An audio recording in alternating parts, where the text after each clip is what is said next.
ხუდოჰესი და დიდი პოლიტიკა საღამო მშვიდობისა სვანების პროტესტი და ხელისუფლების პასუხი.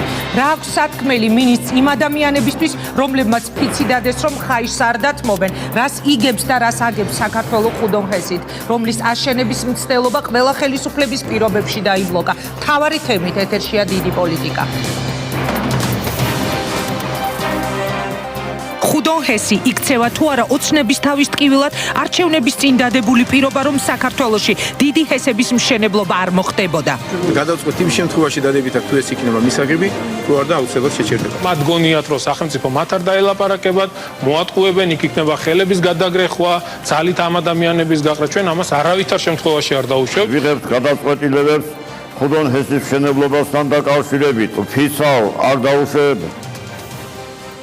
რატომ და როდის გადაწყდა ხუდონის საკითხი, რას პასუხობს დაპირისპირებულ ადგილობრივებს ხელისუფლება, რა გადაწყვეტილებას მიიღებს მთავრობა, თუ სვანები მაინც უარს იტყვიან დაცალონ სოფელი ხაიში, შეთანხმებულია თუ არა საპატრიარქოსთან წმინდა გიორგის სალოცავის დაშლა და სხვა ადგილზე გადატანა, რა ფასი ღირს ხუდოჰესის მშენებლობა საქართველოსთვის, რას მოვიგებ და რას წავაგებთ ამ გადაწყვეტილებით, არსებობს თუ არა ისტორიული, სოციალური და ეკოლოგიური საფრთხეები, რატომ უპირისპირდებიან ოპონენტები ენერგეტიკის და რეალურად იკვეთება თუ არა მისი ინტერესები. კალაძე აცხადებს, რომ კარგად ესმის ხაიშელების მდგომარეობა, მაგრამ აუცილებლად უნდა იქნას გათვალისწინებული პროექტის მნიშვნელობა. დღეს მთავარ თოქ-შოუში მთავარი თემით საქართველოს ენერგეტიკის მინისტრი კახა კალაძე, რას უპირებენ სვანებს, რომლებმაც ხატზე დაიფიცეს, რომ ხაიშს არ დათმობენ. მე ვთხოვე პატრიარქს, რომ ამ პროექტისთვის მხარი დაეჭირა და მისმა უწმინდესობამ კარგად გაიგო, რადგან ეს ჩვენი ქვეყნის განვითარების საფუძველია. ეს ბიძინა ივანიშვილის განცხადება. ხუდოჰესი, კახა კალაძის დიდი პოლიტიკა ზუსტად 20 საათზე. აი რა უნდა ან სერგო კაბანაძეს, ან რა უნდა ელენა ხოშტერიას. აი ჩემთვის რაღაც სექტივს გავსი რაღაც ხდება, ესე ოცნების რეიტინგი ეცემა აცხადებს. სერიოზულ ბაზაზე აქვს პრეტენზია რამას საყვარელიძეს მე. საერთოდ მე მგონი აღარ აკონტროლებს საკუთარ სიტყვებს, ზაღლით შეიმობდა იმით გავარკვიო. რას უპასუხებენ სერგი კაპანაძე და რამაზ საყვარელიძე პრემიერის ამ განცხადებას? ტონი და შეფასებები, რომლის შეცვლას ბიძინა ივანიშვილი არც პრემიერობიდან წასვლის შემდეგ აპირებს. აღარ ვიქნები პრემიერი და ექსპერტებს და ჟურნალისტებს იგივე ტონით დაველაპარაკები. ეს პრემიერ-მინისტრის პირობა, პროგნოზები, შეფასებები და პოზიციები, მოვლენები, რომელიც ჩვენს ქვეყანაში ხდება. დღეს დიდ პოლიტიკაში სერგი კაპანაძე, დავით მაღრაძე, რამაზ საყვარელიძე, ვსაუბრობთ ყველაფერზე და გიჩვენებთ ყველაფერს. დიდი პოლიტიკა 20 საათზე.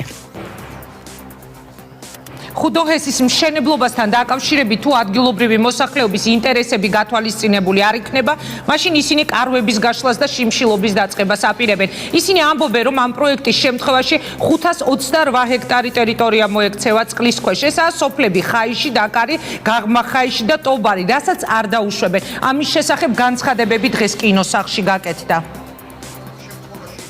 ყველა დროის ხელისუფლება ისტორიულად არის ჩათალაკი და არანაობა, ყველა ხელისუფლება.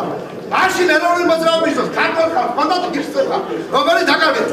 ხუდოჰესი კი არა, გიგანტური ჰესები საქართველოში არ უნდა აშენდეს. როგორ შეიძლება ეკონომიკური მომგებიანობა ფული დააყენო ყველაფერზე, თანაც არც არის მომგებიანი.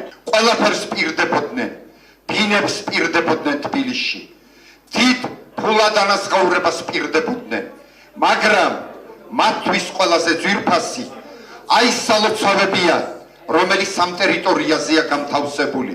ის მამაპაპათა საფლავებია, რომელსაც ვერაფერი ვერ შეცვლის. ჩაატარეს განხილვები, ჩაატარეს განხილვას თუ ქვია ამას, მაგრამ მე მგონი ეს განხილვა არ იყო, როგორც ხაიში, ასევე მარიუთში და პრაქტიკულად ჩვენ ტექნიკურ დეტალებამდე ვერ მივედით. პრაქტიკულად აღმოჩნდება ისეთი რამ, რომ ჩვენ მეწყერსაშიში ზონები არ მოგვაკლდება, არამედ მოგვემატება. მაშასე რა აქვს სათქმელი ამ ადამიანებისთვის ენერგეტიკის მინისტრს, რომელიც აცხადებს, რომ ხელისუფლება არც ხატზე და არც ყურანზე დაფიცების შემთხვევაში არ დაუშვებს სახელმწიფოსთვის უმნიშვნელოვანესი პროექტის ჩაშლას. კახა კალაძის დიდი პოლიტიკა ვიცე-პრემიერია ჩვენი სტუმარი საღამო მშვიდობისა ბატონო კახა. ძალიან დიდი მადლობა იმისთვის, რომ იღებთ მონაწილეობას დღის მთავარი თემა. დღის განმავლობაში ეს იყო ერთ-ერთი ყველაზე ცხელი თემა, რომელზეც თქვენ ნახეთ, როგორი განხილვები მიდიოდა იგივე კინოსახლში. ძალიან რთულ საკითხს ხართ შეჭიდებული. ვერც ერთმა ხელისუფლებამ, ვერც ერთი ხელისუფლების პირობებში ვერ მოახერხა, რომ ხუდონხესზე გადაწყვეტილება საბოლოოდ აღესრულებინა. სრულიყო მცდელობა და ვერასოდეს ეს საქმე ვერ მივიდა ბოლომდე. რატომ გადაწყვეტა ივანიშვილის მთავრობამ, რომ დღეს ხელახლა გააქტიუროს ხუდონხესის თემა, მით უმეტეს, რომ წინა საარჩევნოდ ქართული ოცნება აძლევდა ადამიანებს პირობას, რომ დიდი ჰესების მშენებლობა აღარ მოხდებოდა საქართველოში. პირველ რიგში მოგესალმებით, გაბატონო ინგა, მივესალმებით თქვენ ტელემაყურებელს პირველად ვარ. კეთილი იყოს თქვენი ფეხი. გადაცემაში და მინდა გითხრათ, რომ საკმაოდ დიდი პოპულარობით სარგებლობს თქვენი ტოქ-შოუ. დიდი მადლობა. რაც შეეხება კონკრეტულ კითხვას, მართლაც ძალიან რთული თემაა, მე ამას ვაღიარებ და ასევე მინდა აღვნიშნო, ძალიან სტრატეგიული და მნიშვნელოვანი პროექტია ჩვენი ქვეყნისთვის.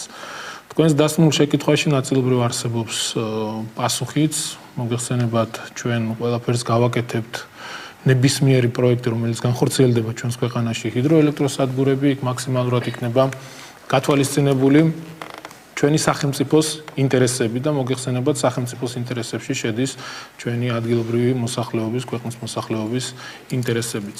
თვითონ პროექტს რაც შეეხება განსაკუთრებით ბოლო თვეების განმავლობაში, განსაკუთრებით გააქტიურდა ასე რომ ვთქვათ, გარკვეული ჯგუფები ამ პროექტთან დაკავშირებით, რომ არ უნდა განხორციელდეს, უნდა შეჩერდეს, თუმცა ჩვენ არგუმენტირებულ მოსაზრებებს იმასთან დაკავშირებით, თუ რატომ არ უნდა აშენდეს ასეთი სტრატეგიული მნიშვნელობის პროექტი ვერ ვისმენთ, ჯერ იყო საუბარი იმასთან დაკავშირებით, თითქოს იყო ეკოლოგიური საფრთხეები, რაც გამოირიცხა და არ არსებობს. ყველაზე დიდი პრობლემა ამ პროექტის განხორციელებაში გახლავთ ადგილობრივი მოსახლეობის თქვენ ნებართვით დღევანდელ გადაცემაში მე დაგისვავთ ყველა იმ შეკითხვას, ყველა რა მნიშვნელოვან კითხვებს, რომელიც ამ საკითხის გარშემო მოდის თქვენი ოპონენტების მხრიდან და იმედია გაგვცემთ ამაზე პასუხს. ადამიანები, ადგილობრივები, ეხლა ვინც თქვენ ახსენეთ, რას უპირებთ ამ ხალხს, რომლებიც აი ეხლაც ნახეთ კატეგორიულად აპროტესტებენ, ამბობენ რომ ისინი არ დათმობენ, არ დაუშვებენ ენგურხესის მშენებლობას და მათთან შეთანხმების გარეშე მოუწოდებენ ხელისუფლებას, რომ მსგავსი გადაწყვეტილება არ მიიღო. ბევრისთვის ცოტა დამაბნეველი აღმოჩნდა თქვენი განცხადება, რომ გინ ყურანზე დაიფიცონ და გინ ხადზე სახელმწიფო არ შეცვლის გადაწყვეტილებას. არა, იცით რა, ესაუბროს სახელმწიფოს ისეთი ტონით, როგორც ის ადამიანები აპირებდნენ. მე იმ ადამიანებზე არ მაქვს პრეტენზია, განსაკუთრებით იმაზე, ვინც იმ ადამიანებს ასე რომ ვთქვათ, აკეზებს. მე ადგილობრივი მოსახლეობა მყოსხედობაში ძალიან კარგად მესმის იმ ადამიანების თუ რამდენად რთულია ეს ყველაფერი, რამდენად რთულია ამ გადაწყვეტილების მიღება, მაგრამ ყველაზე დიდი პრობლემა არის გარკვეული ჯგუფი ადამიანებისა, კიდევ ერთხელ მეგობრებო, რომელიც ამ ადამიანებს აკეზებს და უბიძგებს. ეს გამოიკვეთება დროთა განმავლობაში. დღევანდელ შეხვედრასაც ჩვენ თუ დავაკვირდებით, რომელიც კინოსახლში მიმდინარეობდა, დავინახეთ რამოდენიმე პოლიტიკური პარტიის ხელმძღვანელები. მე არაერთხელ გამიკეთებია განცხადება იმასთან დაკავშირებით, რომ არ გამოვრიცხავ ამ პროექტის წინააღმდეგო არ განხორციელებას სხვა ქვეყნის ინტერესებიც, ჩვენი მეზობელი ქვეყნის ინტერესებიც ახლეს და ნელ-ნელა ბევრი საინტერესო თემები იკვეთება. ჩვენ თუ დავაკვირდებით და ვნახავთ თუ ვინ იყვნენ დღეს შეკრებილი იმ შეკრებაზე, რომელიც კინოსახლში მიდიოდა პოლიტიკური ჯგუფები, რომელიც ხარს უჭერს ხუდონის არაშენებას, მე ვფიქრობ საზოგადოება ძალიან ბრძენი განათლებულია და ყველაფერს დასკვნას გამოიტანს. ანუ თქვენ ამბობთ, რომ ეს არის პოლიტიკურად მოტივირებული ადამიანების ჯგუფი, ვინც ხალხს გიმხედრებთ, ასეთ ფორმულირებას აძლევთ. ჩვენ თუ დავაკვირდებით ამ პროექტის განხორციელების, არ განხორციელების ისტორიას, ყოველთვის ეს იყო დიდი ეროვნული ემოციების კასკადი და იყო ყოველთვის ტკივილი ქვეყნის ეს თემა. მინდა აღვნიშნო, მაშინ იყო სულ სხვა გარემოება, სულ სხვა პოლიტიკური სიტუაცია იყო ქვეყანაში. მე მაქვს ხედულობაში, როდესაც ათგარდათვლილი ზურაბ ჟვანი ეწინააღმდეგებოდა ამ პროექტის განხორციელებას, ბატონი ზვიად გამსახურდია ჩვენი პირველი პრეზიდენტი ეწინააღმდეგებოდა, მაგრამ მაშინ სულ სხვა სიტუაცია იყო. საბჭოთა კავშირი იშლებოდა, ჩვენ გვახსოვს სამტრედიაში თუ რა მდგომარეობა იყო, რკინიგზის გადაკეტვა იყო, ხდებოდა ისეთი თემების წამოწევა, მაშინ შეიძლება ის ასე რომ ვთქვათ, ქვეყნისთვის არ იყო მისაღები, რთული იყო ეს ყველაფერი, მაგრამ მაშინ სულ სხვა სიტუაცია იყო. ეხლა თქვენ როგორ წარმოგიდგენიათ ჩვენ ასე რომ ვთქვათ, საქართველოში ეს თემა აქტუალური იქნება, ასეთი რაღაცეების მნიშვნელოვანი პროექტების შეჩერება წარმოუდგენელია. ჩვენ დღეს მე კიდევ ერთხელ ხას უსვამ იმას, რომ ძალიან დიდ პატივს ვცემ ჩვენ სარწმუნოებას, ჩვენს ასე რომ ვთქვათ, წარსულს, ქრისტიანობას, ყველაფერს, მაგრამ ასეთი ტონით სახელმწიფოსთან საუბარი კიდევ ერთხელ მე ვაფიქსირებ ჩემს ჩვენთვის მიუღებელია, თუმცა ნებისმიერ ადამიანს აქვს დააფიქსიროს თავისი აზრი, გამოხატოს თავისი გრძნობები, დააფიქსიროს თავისი შეხედულებები. ჩვენ ზუსტად იმისთვის ვიბრძოდით ამდენი წლების განმავლობაში, რომ ის რაც 9 წლის განმავლობაში ხდებოდა ქვეყანაში, ადამიანს არ შეეძლო თავისუფლად თავისი აზრის გამოხატვა. იყო ყველა ტერორიზებული, გარკვეული, ასე რომ ვთქვათ, თუ სულ სხვანაირად ფიქრობდი და არ ფიქრობდი ისე, როგორც ხელისუფლება, შესაძლოა შენი ოჯახის წევრი დაეკავებინათ, შენ თვითონ პრობლემები შექმნა და ჩვენ ამას არავითარ შემთხვევაში არ დავუშვებთ. ნებისმიერ ადამიანს შეუძლია გამოხატოს თავისი პირადი აზრი ამ პროექტთან დაკავშირებით, განხორციელდეს, არ უნდა განხორციელდეს ეს მათი ასე რომ ვთქვათ, უფლება ჩვენ ამას. კი ბატონო, მაგრამ აი როდესაც თქვენ ამბობთ, რომ ყველას აქვს უფლება რომ გამოხატოს თავისი აზრი, მოდით პირდაპირ კითხავ, თუ კი ადამიანები იქ მაცხოვრებლები ამბობენ, რომ ისინი არ დაუშვებენ იმას, რომ სალოცავი დაინგრეს და გადაიტანონ შემდეგ სხვაგან სალოცავი, არ დაუშვებენ იმას, რომ დაიკარგოს ეს ნაწილი, რომ ამდენ ჰექტარზე იყო საუბარი, არ დაუშვებენ იმას, რომ მათი წინაპრების საფლავების გადატანა მოხდეს და ბოლოს და ბოლოს სახლები გაიყვანონ. მაშინ რა სიზავთ? აი როგორ წარმოგიდგენია თქვენ? დაუშვათ მათ თქვენს არა. არ გავდივართ, არ ვტოვებთ. რას აპირებთ? მე დარწმუნებული ვარ, ნებისმიერ ქვეყანაში ასეთი გრანდიოზული პროექტის განხორციელებას გარკვეული ბარიერები შეექმნებოდა და საქართველოშიც ეს ასე რომ ვთქვათ, რეალობაა. დღეს ჩვენ გვაქვს გარკვეული პრობლემები. მე კიდევ ერთხელ ვამბობ იმას, რომ ჩვენ მაქსიმალურად ყველაფერს გავაკეთებთ იმისთვის, რაც დღემდე არ ყოფილა, ასე რომ ვთქვათ და მე ადგილობრივი მოსახლეობის ძალიან კარგად მესმის. იმ ადამიანების გაღიზიანება ძალიან კარგად მესმის. წინა ხელისუფლების დროს, კაბატონო ინგა, მე უნდა ვთქვა ეს სიმართლე რაც იყო, ამ ადამიანებს ფაქტიურად ელაპარაკებოდნენ ისეთი ენით, რომ მიდიოდა დაშინებები, ხელების გადაგრეხვა, არ შეეძლოთ ამ ადამიანებს თავისუფლად თავიანთი აზრის გამოთქმა, მიწები, რომლითაც ის ადამიანები სარგებლობდნენ, თუმცა დარეგისტრირებული არ იყო ამ ადამიანებს, მაგრამ მათ სარგებლობაში იყო, ჩამოართვეს სრულად უკანონოდ ეს მიწები და გადაცეს ერთლარად ინვესტორს. ჩვენ პირველი რაც გავაკეთეთ, მოვთხოვეთ კატეგორიულად ინვესტორს, რომ აუცილებლად მიწების დაბრუნება უნდა მომხდარიყო და მათ უნდა აიღოთ პასუხისმგებლობა იმაზე, რომ მიწებს დაუბრუნებდნენ, დაურეგისტრირებდნენ და თვითონ გადაიხდნენ ამ საფასურს, მერე მოხდებოდა მიწების აზომვა, შეფასება ყველაფრის, რაც ამ ადამიანებს გააჩნიათ და აქ სერიოზულ კომპენსაციებზეა საუბარი. რა კომპენსაციებზეა? არა მაქვს დღეს უფლება და ციფრი დავასახელო. მაგრამ კიდევ ერთხელ ამბობს, სახელმწიფო იქნება პასუხისმგებელი იმაზე, რომ თითეული იქ მცხოვრები ადამიანის ინტერესები იქნება გათვალისწინებული. ჩვენ არ ვეუბნებით ამ ადამიანებს იმას, რომ აი თქვენ მოგცემთ ძალიან დიდ ანაზღაურებას და წადით, გააკეთეთ, რაც გინდათ, თბილისში ჩადით, იყიდეთ ბინები ან ნებისმიერ იყო იმ კინოსახლში ამ თემაზე საუბარი. ჩვენ ამას არ ვიკადრებთ, ჩვენ თავს არ ვაკადრებთ და მით უმეტეს არ ვაკადრებთ ადგილობრივ მოსახლეობას. ჩვენ ვეუბნებით, დავჯდეთ უკვე, როდესაც იქნება გეგმა გაწერილი გადასახლებასთან დაკავშირებით, გვეცოდინება კომპენსაციები, თუ რამდენი იქნება თითოეულ მოსახლეზე, დავჯდეთ, არის შესაძლებელი იქვე გავაშენოთ ახალი სოფელი, ყველანაირი ინფრასტრუქტურული კომუნიკაციებით მოწყობილი, ყველანაირად, რომ ამ ადამიანებს ჰქონდეთ ჯერ ერთი, როდესაც მშენებლობა დაიწყება, იქ დასაქმდნენ, ჩვეულებრივად შეეძლოთ მუშაობა და იქნებათ ანაზღაურება და შემდეგ, ახლა ნებისმიერ განვითარებულ ქვეყანაში, სადაც დიდი ჰიდროელექტროსადგურებია, ეს არის ტურისტულ ზონებად გაკეთებული. ადამიანებს, ვისაც სურვილი აქვს იქ მივიდეს ნახოს, ამაში ხდიან თანხას. ეს არის რეალობა და ჩვენ პირიქით ხელი გვინდა შევუწყოთ სვანეთის განვითარებას, იმ ცხოვრები ადამიანების განვითარებას. ჩვენ ალბათ გადავალთ. კი, რა პლუსები ექნება დაუშვათ? მე ამაზე უნდა დაგისვათ კონკრეტული კითხვები, იგივე ეკონომიკური მოგება დაუშვათ თქვენ, რატომ იგაჩნიათ ესოდენ მნიშვნელოვნად, რა შევა ბიუჯეტში, რა სარგებელს ვნახავთ? ამაზე დაგისვათ კითხვებს. მანამდე მინდა ეს ემოციური ნაწილი ამოვწუროთ რაღაცნაირად. თქვენ ამბობთ, კი ბატონო, რომ ჩვენ ყველას დაველაპარაკებით, მივცემთ კომპენსაციას, მაგრამ მე წეღან დავსვი კითხვა, ეხა მინდა რომ გავიმეორო. რა მოხდება იმ შემთხვევაში, თუ ფიქრობს ხელისუფლება, თუ კი ეს ადამიანები კატეგორიულად გეტყვიან არა? მოდი, მე ასე პასუხს გაგცემდი, რომ ჩვენ ჯერ დავიწყოთ მოლაპარაკებებით ამ ადამიანებთან, ჯერ ფაქტიურად არავინ არ დამჯდარა მაგიდასთან, მასთან დაკავშირებით.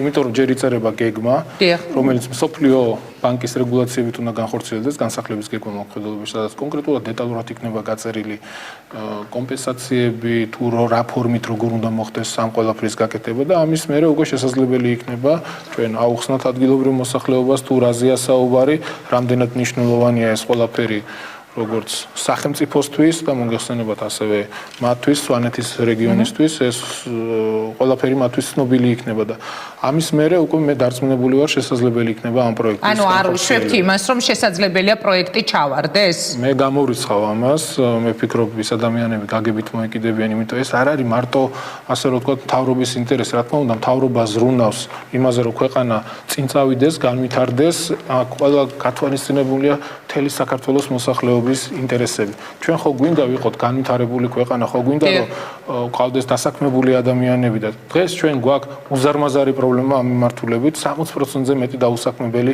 ქვეყნის მოსახლეობა გვაქვს და როგორ გვინდა, სად გვინდა დავასო მარტო სახელმწიფო სამსახურებში ხო წარმოუდგენელია თუ საწარმოები არ შეიქმნა, ქარხნები არ აშენდა, წარმოუდგენელია ჩვენ ასე რომ ვთქვათ განვითარებას მივახციოთ, გავძლიერდეთ ეკონომიურად, გაძლიერდეს ჩვენი ქვეყნის მოსახლეობა თუ ეკონომიკა როდესაც წინ მიდის, ენერგეტიკა თუ არ უსწრებს, ცოტათი მაინც წარმოუდგენელია სახელმწიფომ მიაღწიოს ასე რომ ვთქვათ წინსვლასთან მით უმეტეს მე მინდა აღვნიშნო ის ფაქტი რომ ყოველწლიურად ელექტროენერგიის მოხმარება იზრდება 4-5%-ით ეს ასე რომ ვთქვათ იმ დროს როდესაც ქვეყანაში არ შენდება რაღაც დიდი საწარმოები ინდუსტრიული ქარხნები ხო არ შენდება ეს ყველაფერი ხდება მოსახლეობის ხარჯზე და როდესაც ჩვენ გვაქვს ძალიან დიდი პრეტენზია იმის რომ ქვეყანაში ძალიან ბევრი საწარმოები აშენდეს 200-ზე მეტი ასე რომ ვთქვათ საწარმოს დაფინანსებაზეა გაცემული თანხები. თუ ელექტროენერგია არ გვექნა ჩვენ საკუთარი, ხო წარმოუდგენელია ამ ყველაფრის გაკეთება.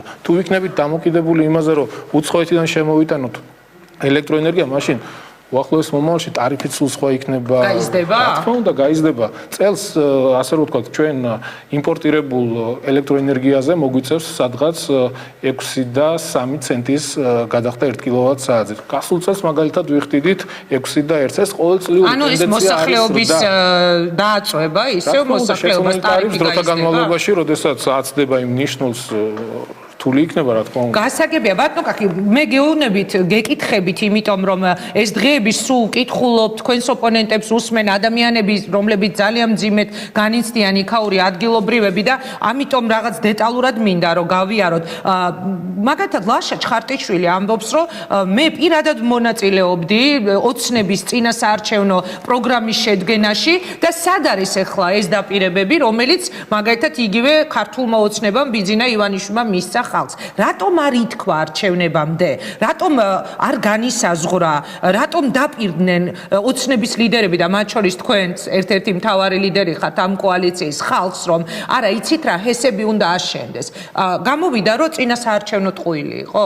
არა, წინასაარჩევნო ტყუილი არ იყო, ჩვენ რომ მოვიდეს უცხო რეალობა დახვდა. მე დარწმუნებული ვარ, ბატონ ჩხარტიშვილს არ ქონდა ცნობა იმ ინფორმაციასთან, რა რეალობაც იყო ქვეყანაში ელექტრო, ასე რომ ვთქვათ, ენერგიის მიმართ და ამიტომ, როდესაც ჩვენ მოვედით ხელისუფლებაში, დავიწყეთ ზრუნვა ქვეყნის განვითარებაზე, ეკონომიკის განვითარებაზე. ჩვენ გვაქვს იმის პრეტენზია, რომ მოახლოეს მომავალში, ასე რომ ვთქვათ, ეკონომიკის დისმაჩვენებელი ორციფრით გაიზარდოს.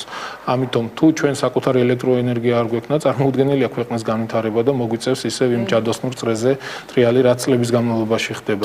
ამიტომ კიდევ ერთხელ ვიმეორებ, ჰიდროელექტროსადგურების მშენებლობა, ის რესურსები, რაც ღმერთმა მოგცა, ჩვენ რაციონალურად, მაქსიმალურად უნდა ავიწყოთ და რაციონალურად უნდა იქნეს ეს ყველაფერი გამოყენებული, სადაც ჩვენი ქვეყნის ინტერესები და ხალხის ინტერესები იქნება გადაწყვეტილი. ვიდრე გადავალ შეკითხვაზე, რას მოიგებს ქვეყანა, კონკრეტულად ვიდრე აგვიხსნით სქემას, როგორ წარმოგიდგენიათ ამ პროექტის ამუშავება, კიდევ ორი კითხვა უნდა დაგისვათ. ერთი თუ ხალხი არ დათანხმდა ძალას გამოიყენებს ეს ხელისუფლება. გეტყვით რატომ? იმ 9 წელზე, რომელზეც თქვენ საუბრობდით, ყოველთვის ერთ-ერთი მთავარი პრობლემა მოდიოდა სწორედ ძალის გამოყენებაზე. ანუ ეს ჭირდება სახელმწიფოს ექსპროპრიაცია, ასე შემდეგ და ეს ჭირდება თუ არ ჭირდება, ნებისმიერი ადამიანის სახლი იყო, ქონება თუ ბიზნესი, ხშირ შემთხვევაში მას ძალით აფორმებინებდნენ ან ათმობინებდნენ. ძალას გამოიყენებს თქვენი მთავრობა, თქვენი ხელისუფლება, თუ კი იმ სოფლებიდან არ წამოვა ხალხი.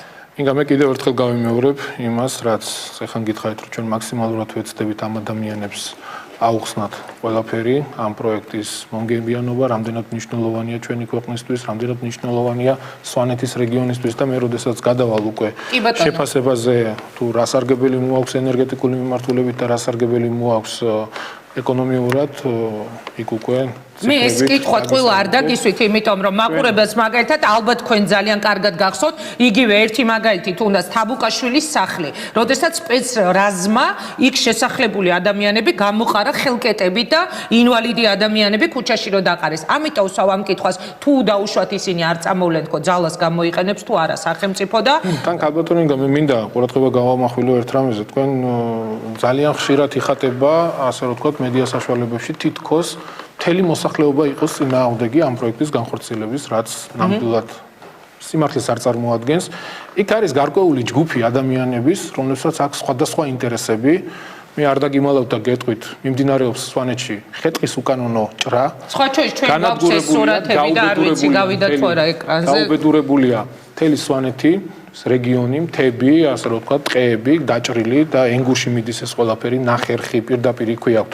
მდინარე ენგურზე აქვთ, ასე რომ ვთქვათ, სახერხები, ნახერხი პირდაპირ მდინარეში ჩადის და მდინარის ზედაპირს რო გადახედავთ, წყალი საერთოდ არ ჩანს. ხის მორებით არის დაფარული მთელი ენგური და ეს ყველაფერი ეს სიბინძურე მიდის მერე და კაშხალზე იყრის თავს. მე მაინტერესებს ის არასამთავრობო ორგანიზაციები, რომლებიც გამოდიან და ასე უყვართ ჩვენი ბუნება, არა და რო შეკრიბო, შეიძლება ერთი ხი არ კონდეთ ყველას ერთად დარგული. რატო არ იღებენ ხმას ამ უკანონობასთან დაკავშირებით? რატომ არ ამბობენ იმას, რა ხდება აქ, მაგრამ აქ სხვა ინტერესებია. აი ეს არის რეალობა. პოლიტიკური ინტერესები ამბობთ თქვენ თუ ბიზნეს ინტერესები მთელი ხეთყი გაჩეხილია და ეს სერიოზული ბიზნესს წარმოადგენს უკანონო ხეთყეჭრა.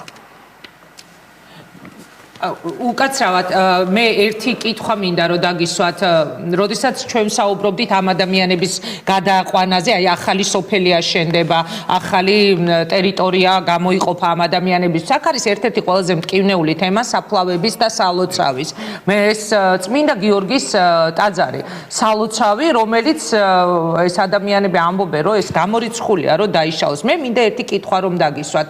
როგორ წარმოგიდგენიათ, რომ ჩვენი რელიგიური ემოციების ფონზე, რაც არის საქართველოში და განსაკუთრებით სვანეთში, ეს ძალიან გამოხატულია, რომ ეს ადამიანები დაგთანხმდებიან სალოცავის დაშლაზე და გადატანაზე და მე მაინტერესებს საპატრიარქომ რა პოზიცია დააფიქსირა. გაიარეთ თუ არა კონსულტაციები საპატრიარქოსთან, არის თუ არა საპატრიარქო და პატრიარქი მზად რომ დაიშალოს ეს სალოცავი და გადაიტანოთ სხვა. პირველი ქალბატონო ინგა მინდა გითხრათ იმასთან დაკავშირებით, ხშირია ვისმენთ ჩვენ ასე რომ ვთქვათ ტელევიზიებში, როდესაც ჩვენი ოპონენტები გამოდიან, თითქოს ხდება წყლით დაფარვა სალოცავის, ასევე დაიტბორება საფლავები, რაც არასწორია, მინდა გითხრათ. ეხლა მე მორწმუნე ადამიანი ვარ და მე არავის არ მინდა შევეჯიბრო იმაში თუ ვინ უფრო მაგარი მორწმუნეა. ამას არ ვიკადრებ და არავის არ ვაკადრებ. რაც შეეხება ასე რომ ვთქვათ დატბორას, იქ არ დაიტბორება არც სალოცავი და არც საფლავები, საფლავების გადასვენება მოხდება. ჩვენ ვიღებთ პასუხისმგებლობას იმაზეც, რომ ის საფლავები, რომელსაც ჭირის უფალი არ ყავს, ჩვენ ვიღებთ მაგის პასუხისმგებლობას, ამ საფლავების გადასვენება მოხდება და ჩვენ მოვეპყრობით ისე, როგორც ნორმალურ ცივილიზებულ ქვეყანაში, როგორც ნამდვილ ქრისტიანს შეეფერება, ნამდვილ მორწმუნე ადამიანს შეეფერება, ასე გავაკეთებთ ყველაფერს. სალოცავს რაც შეეხება, სალოცავის გადატანაც მოხდება იქ, სადაც სოფელი ამას მოითხოვს. საპატრიარქოს პოზიცია ჩვენ ამასთან დაკავშირებით ჯერ კონკრეტული საუბარი არ გქონია, რადგან ჩვენ არ გვაქვს განსახლების გეგმა ჯერ ინვესტორის მხრიდან წარმოდგენილი, როდესაც ეს ყველაფერი გვექნება, როდესაც იქნება გარემოზე ზემოქმედების შეფასების დოკუმენტი წარმოდგენილი. მე დაიწყებ კონსულტაციებს საპატრიარქოსთან. იმიტომ მშენებლობის ნებართვა უნდა გაცეს ეკონომიკის სამინისტრომ, გარემოს დაცვის სამინისტროსთან ერთად, აქ ენერგეტიკის სამინისტრო არაფერში არ მონაწილეობს. ჩვენ უბრალოდ იცით რა, ვიცავთ პროექტს, ნებისმიერ პროექტს, რომელიც არსებობს ენერგეტიკის სამინისტროში, ჩვენ ვიცავთ მას როგორც საკუთარ შვილს, იმიტომ რომ ძალიან კარგად გვესმის ეს ნიშნულოვანია ჩვენი ქვეყნისთვის, ჩვენი სამშობლოსთვის. კი ბატონო, მე შემთხვევით არ მიკითხავს არც ეს სალოცავის თემა, იმიტომ რომ ყველას ახსოვს იგივე ფერიას მთაზე, როდესაც მოხდა მშენებარე ტაძრის დანგრევა, ლამის მაშინ გადაყვა ნაციონალური მოძრაობა, აი იმ ფერიის მთის ამბებს. ამიტომ თქვენ ჩემზე კარგად იცით ეს რამდენად სენსიტიური თემა არის საქართველოში. ბატონო კახი, რას მოიგებს ქვეყანა ამ პროექტით? ანუ სულ ისმის კითხვები, რომ აი გვიღირს კი რა საფასური ღირს ასეთი, რას მოუტანს ჩვენს ქვეყანას, რატომ არის აუცილებელი? მოგახსენებ, სანამ გადავიდოდე მაგ თემაზე, მე მინდა ასე დავასრულო უბრალოდ ეკლესიის თემა, რომელიც კიდევ ერთხელ მინაშვილ ძალიან სენსიტიური და მნიშვნელოვანია. ამ ყველაფერს აკეთებს მთავრობა, რომლის მეთაური გახლავთ ბატონი ბიძინა ივანიშვილი, ადამიანმა, რომელმაც დაახლოებით 400-მდე ეკლესია აღადგინა მთელ საქართველოში. და თქვენ როგორ წარმოგიდგენიათ, ჩვენი მთავრობა გააკეთებს ისეთ უკანონობას, ისეთ სიბინძურეს, რომ შეურაცხყოფა მიაყენოს ჩვენს ეკლესიას, ჩვენს სალოცავს. ჩვენ ამას არავითარ შემთხვევაში არ დაუშვებთ და მე კიდევ ერთხელ მიმეორებ, ყველაფერი გაკეთდება ისე, რომ ჩვენი ქვეყნის თითეული მოქალაქის ინტერესები იქნება დაცული და მე დარწმუნებული ვარ, როდესაც ეს პროექტი განხორციელდება, ჩვენი შვილები, ყველა მადლობას გადაუხდის მთავრობას იმის გამო, რაც გაკეთდება. რაც შეეხება პროექტს აქვს ორი მხარე, ენერგეტიკული და ეკონომიკური, მე წამოვიღე უბრალოდ თუ რა სარგებელს მოიტანს ეს არის ძალიან საინტერესო, ანუ რა საფასური უნდა გადაიხადოს ქვეყანამ და რა სარგებელი უნდა მიიღოს ქვეყანამ, თუ კი ამ საფასურს გადაიხდის და ჩვენ კიდევ ერთხელ ვამბობ, საუბრობთ იქ კონკრეტულ სოფლებზე, ხო? ეს არის ენერგეტიკული და არის ეკონომიკური. პირველი რაც ძალიან მნიშვნელოვანი და დადებითი არის ის, რომ პირდაპირ ინვესტიციები, რომელიც ქვეყანაში შემოვა, დაახლოებით 1.2 მილიარდის ეს ქვეყნის ეკონომიკურ ზრდაზე, რა თქმა უნდა, დადებითად იმოქმედებს და დაახლოებით 6% იქნება 6 წლის განმავლობაში შიდა პროდუქციის ზრდა, ყოველწლიურად 1%-ია.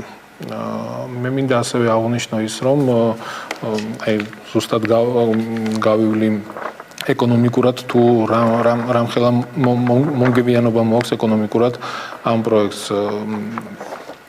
დასაქმების კუთხით იქნება 4000 ადამიანი დასაქმებული ამ პროექტის განხორციელებაში და საშემოსავლო სადღაც ხელფასების რაოდენობის თანხა იქნება 23 მილიონი და აქედან 20% რა თქმა უნდა საშემოსავლო იქნება წელიწადში გადასახადი. ასევე არის გადასახადები მოგება და ქონების გადასახადი და მინდა გითხრათ რომ ეს არის როგორც ჩვეულებრივი საწარმო და არანაირი პრივილეგია არ აქვს ამ ჰიდროელექტროსადგურს და ჩვეულებრივად წლიური გადასახადი იქნება 22 მილიონი ამერიკული დოლარი, ეს არის მოგების გადასახადი და ასევე იქნება ქონების გადასახადი 12 მილიონი დოლარი, სადაც 20 მილიონი ლარია, ეს დაახლოებით, ეს 20 მილიონი ლარი დარჩება სვანეთის მუნიციპალიტეტში და ამიტომ ამბობდი მე, რომ სვანეთისთვის ამ პროექტის განხორციელება იქნება ძალიან მნიშვნელოვანი. თქვენ წარმოიდგინეთ, ყოველწლიურად სვანეთს, როდესაც 20 მილიონი ლარი შემოვა, რამდენი სასიკეთო რამის გაკეთება შეიძლება იქ ადგილობრივი მოსახლეობისთვის, თვითონ სვანეთის განვითარებისთვის. ეს ძალიან მნიშვნელოვანია. ასევე მინდა გითხრათ ის, რომ ელექტროენერგიას, როდესაც ჰიდროელექტროსადგური გამოიმუშავებს, ნაწილი ელექტროენერგიის რჩება საქართველოში და ნაწილი მას შეუძლია გაყიდოს. რჩება ძალიან მცირე პროცენტი, ხო? თუ არ ვწდები ეს მხოლოდ ზამთარში მოხმარებისთვის. 4 თვის განმავლობაში მაგასაც მოგახსენებთ, ამ ელექტროენერგიის გატარებაში, რომელსაც მას შესაძლებლობა იქნება გაყიდოს, არ ვიცი, რუსეთში, თურქეთში, თურქეთის გავლით ევროპაში, ყოველწლიურად აქედან გატარების ფასს გადაიხდის ელექტროენერგიის და აქედან შემოსავალი იქნება 19 მილიონი ამერიკული დოლარი. ეხლა რაც შეეხება ენერგეტიკულ, ასე რომ ვთქვათ, თუ რა დადებითი მოაქვს ენერგეტიკული მიმართულებით ამ პროექტს. მე ერთი მინდა აღვნიშნო ის, რომ როდესაც ჩვენ მოვედით ხელისუფლებაში, ხელშეკრულება ამ პროექტის განხორციელებაზე უკვე იყო გაფორმებული. ამ ტრანსელექტრიკასთან. ეს იყო 2011 წელს მთავრობასა და ტრანსელექტრიკას შორის დადებული ხელშეკრულება. ჩვენ როდესაც მოვედით, მე ამასთან დაკავშირებით ვაკეთებდი ხშირად განცხადებებს, დავიწყეთ ყველა ხელშეკრულების გადახედვა და როდესაც მივედით ხუდონთან, ხუდონის პროექტთან, მოგესალმებით ეს იყო ერთ-ერთი უდიდესი პროექტი და როდესაც განხორციელდება ენგურის მეერე იქნება მეორე სიდიდით პროექტი. გავაკეთეთ ის, რომ შევქმნით სამუშაო ჯგუფი, სადაც გაწევრიანებული იყოს სხვადასხვა არასამთავრობო ორგანიზაციები და ზუსტად ის არასამთავრობოები, რომლებიც დღეს გამოდიან და ბოიკოტს უცხადებენ ამ პროექტის და პირად ინტერესებშიც გადანაშაულებენ, ამაზე მე გეკითხავთ ეკონომიკური დეტალები. ამ არასამთავრობო ორგანიზაციის წევრები, სხვადასხვა ექსპერტები, ჩვენი სამინისტროს თანამშრომლები და დავიწყეთ ამ ხელშეკრულებაზე მუშაობა თუ რამდენად მისაღები იყო ეს ჩვენი ქვეყნისთვის გაფორმებული ხელშეკრულება და ჯგუფმა საკმაოდ ასე რომ ვთქვათ, კარგად იმუშავა, შედეგიც გამოითქვა შენიშვნები, რომლის ჩასწორებაც უნდა მოხდარიყო ხელშეკრულებაში და ზუსტად ის იყო მაგალითად ის რომ როდესაც დაიწყებდა ჰიდროელექტროსადგური მუშაობას 3 თვის განმავლობაში უნდა მიგვეყო ჩვენ მხოლოდ ელექტროენერგია ზამთრის პერიოდში. მოხდა ჩასწორება და ჩაიწერა 4 თვის განმავლობაში ჩვენ მივიღებთ ამ ჰიდროელექტროსადგურიდან ელექტროენერგიას. დანარჩენი წავა ექსპორტზე ბატონო. შესაძლებელია, მაგრამ აქ არის ძალიან მნიშვნელოვანი. ჩვენ თუ საჭიროებას მოითხოვს ქვეყანაში დარჩეს ელექტროენერგია, მაშინ ვალდებულია ეს კომპანია მათ მიერ გამომუშავებული ელექტროენერგია გაყიდონ შიდა ბაზარზე. ეს კანონით არის. უკაცრავად ჩვენ სულ საუბრობთ იმაზე, რომ იმპორტში ვიხდით ძალიან მაღალ ფასს. პოლიტიკური ვაჭრობის თემა არის ეს თემა ჩვენთვის ყოველთვის მეზობელთან ურთიერთობაში. რას ვიღებთ? ანუ ტარიფი შემცირდება? უფრო იაფი გახდება ელექტროენერგია? ჯგუფი, რომელიც მუშაობდა, რაზეც მე გესაუბრებოდით, ახლა ჯგუფი, რომელიც მუშაობდა ამ ხელშეკრულებაზე, ესე იგი დაფიქსირდა ფასი, რომელიც ჩაიწერა უკვე ხელშეკრულებაში და ეს არის 5.84 ამერიკული ცენტი. 10 წლის განმავლობაში ჩვენ ამ ფასად მივიღებთ ელექტროენერგიას. თქვენ წარმოიდგინეთ, დღეს უკვე როდესაც საუბრობთ იმპორტის ჩანაცვლებაზე, გაცილებით ნაკლები ფასი გამოგდის 5.84 რო შევადაროთ 6.3-ს, რომელსაც ვიხდით რუსეთის იმპორტში და ყოველწლიურად სახელმწიფო დაახლოებით 35-40 მილიონ ამერიკულ დოლარს იხდის იმპორტში. თან აქვე მინდა აღვნიშნო ის, რომ გამომუშავებული ელექტროენერგია, რომელსაც ჩვენ მივიღებთ, დამატებით ჩვენ გვაძლევთ იმის რესურსს, რომ ენგურმა და ვარდნილებმა დამატებითი ელექტროენერგია გამოიმუშაონ იმ დარეგულირებული წყალით, რომელიც ამ კაშხალში გროვდება. ეს გამოიწვევს ტარიფის შემცირებას. მოგახსენეთ, ახლა ჩვენ რო გამოვიყვანოთ შეწონილი ფასი, თუ რა იქნება ამ ელექტროენერგიის ფასი, რომელსაც გამოიმუშავებს ხუდონის ჰიდროელექტროსადგური და ენგური და ვარდნილები ერთად, გამოგდის საერთო შეწონილი ფასი სადღაც 2.5 ცენტი. ეს ძალიან არ ვიცი 4-ჯერ 5-ჯერ ნაკლებია არსებულ ფასთან იმპორტთან და თან მინდა გითხრათ ის რომ ტენდენცია ფასის ზრდის იმპორტის არის ყოველწლიურად 10% დაახლოებით. გასაგებია. იგივეა ის კომპანია, რომელზეც ახლა თქვენ საუბრობთ, ტრანსელექტრიკა. აი მაგალითად მწვანე ალტერნატივა და ბატონი დავით ჭიპაშვილი ამბობს, რომ არის სრულიად გაუგებარი კომპანია, დარეგისტრირებულია ოფშორში ვირჯინიის კუნძულებზე. მას ყავს 3 აქციონერი, ასევე გაურკვეველი წარმოშობის და არასოდეს არ აუშენებიათ მათ ჰიდროელექტროსადგური. დინაა ეს კომპანია. ვისთან აწარმოებთ ამ ხელა პროექტზე მოლაპარაკებას, იცი? პროექტზე რაც შეეხება მოლაპარაკებებს, მე კიდევ ერთხელ მიმარებ, ეს დაწყებული იყო და ეს არის არსებული ხელშეკრულება და ჩვენ არანაირი რესურსი ანუ თქვენ არ მოგიძებნიათ ეს კომპანია? არა, კომპანია თავის ვალდებულებას, რაც აქვს დაკისრებული ხელშეკრულებით, ასრულებს. თუ ის ვერ შეასრულებს იმ ვალდებულებას, რომელიც ხელშეკრულებით არის გაწერილი, რა თქმა უნდა, კომპანიას ჩამოერთმევა ეს პროექტი. ჩვენ მე კიდევ ერთხელ მინდა ამას ხაზი გაუსვა და იცოდეს ეს საზოგადოებამ და მოსახლეობამ. ძალიან ხშირია საუბარი იმასთან დაკავშირებით, თითქოს ენერგეტიკის სამინისტრო ლობირებს ამ კომპანიას, ჩვენ კომპანიას შეიძლება იმიტომაც, რომ ოფშორში დარეგისტრირებულია გამოცდილება, როგორც თქვენს არა აქვთ ამის მშენებლობის და არა, მშენებლობის გამოცდილება შეიძლება არ ქონდეს, მაგრამ აქ არის სხვადასხვა სამშენებლო კომპანიები, რომლებმაც უნდა განახორციელონ, თვითონ ვერ განახორციელებს შენობაში, უნდა დაიქირაო კომპანია, გამოცდილი კომპანია, რომელსაც აქვს ასეთი გრანდიოზული პროექტების შესრულების, ასე რომ ვთქვათ, შენასრულები და ისინი დაიქირაო, გაუკეთო ხელშეკრულებები და იმათ უნდა გააკეთონ, აბა ხა ვინც დამფინანსებელია ის ხო თვითონ ხო ვერ ააშენებს ამ ყველაფერს. ამიტომ მე კიდევ ერთხელ მინდა ხაზი გაუსვა იმას, რომ ჩვენ კომპანიას კი არ ვლობირებთ, ჩვენ პროექტს ვიცავთ. ეს არის ჩვენი ქვეყნის სტრატეგიული მნიშვნელობის, ასე რომ ვთქვათ, პროექტი. კომპანიამ შეიძლება რაღაც მომენტზე ვერ განახორციელოს, ხო, ეს პროექტი ვერ გააკეთოს. ჩვენ ეს ყველაფერი ჩვენ გვჭება, სახელმწიფოს გვჭება, ეს ჩვენია, ჩვენი საკუთრება. ამიტომ მე ჩვენ ვიღებთ პასუხისმგებლობას. სხვა ინვესტორი შემოვა, სხვა გააკეთებს, სახელმწიფო გააკეთებს ბოლო-ბოლო და მე არ გამოვრიცხავ სახელმწიფო მიიღოს ამ პროექტის განხორციელებაში მონაწილეობა. ეს ძალიან სერიოზული თემაა საბოლოო ჯამში, ვინ ხდება მესაკუთრე სტრატეგიული ობიექტი, შეიძლება თუ არა აი ამ ტიპის ობიექტზე ჩვენ ვისაუბროთ, რომ იგი კერძო მესაკუთრის ხელში უნდა იყოს, თუ ეს უნდა იყოს სახელმწიფოს ხელში. არანაირი პრობლემა არ წარმოადგენს, ხალბატონო ინგა, იყოს კერძო მესაკუთრის ხელში, ჩვენ ქვეყანაში გაგვაჩნია კანონები, ვართ შემდგარი სახელმწიფო და გვაქვს იმის პრეტენზია, რომ ვართ თანამედროვე სახელმწიფო, ერთადერთი დარგია ენერგეტიკა და მე ამას რა თქმა უნდა მივესალმები, სადაც არის უზარმაზარი ინტერესი უცხოელი ინვესტორების მხრიდან. ყველაზე მეტი ინვესტიციები მოდის ამ მიმართულებით და რო შევადაროთ გასული წლების ანალოგიურ თვეებს, 21%-ით არის გაზრდილი ინვესტიციები და მე დარწმუნებული ვარ მომავალ წლებში კიდევ უფრო გაიზრდება. მათ შორის რუსული დაინტერესებაც არის, ბატონო კაკი, იმიტომ რომ საქართველოს ენერგეტიკის თითქმის მთლიანად არის რუსეთის ხელში გადასული. შესაბამისად, ესეც არის ერთ-ერთი გაზვიადებული თემაა, თითქმის მთლიანად არანაირი არის შანსი რომ ხუდონხესი მოხდეს შემდეგ რუსეთის ხელში. მე იმიტომ გეუბნებით ამას რომ იქით არის უკვე საზღვარი იწყება იგივე ზემო აფხაზეთი, კოდორი. არაფერი არ უნდა გავაკეთოთ ქვეყანაში, ხო? არის იმის საშიშროებას რომ რუსეთი შემოვიდეს, ხო? ხო არსებობს ამის საშიშროება, ყოველ შემთხვევაში არსებობდა 2008 წელს, ჰქონდათ იმის შესაძლებლობა რომ ჩვენი გაუაზრებელი ნაბიჯების გამო შემოსულიყვნენ და თბილისი დაეპყროთ.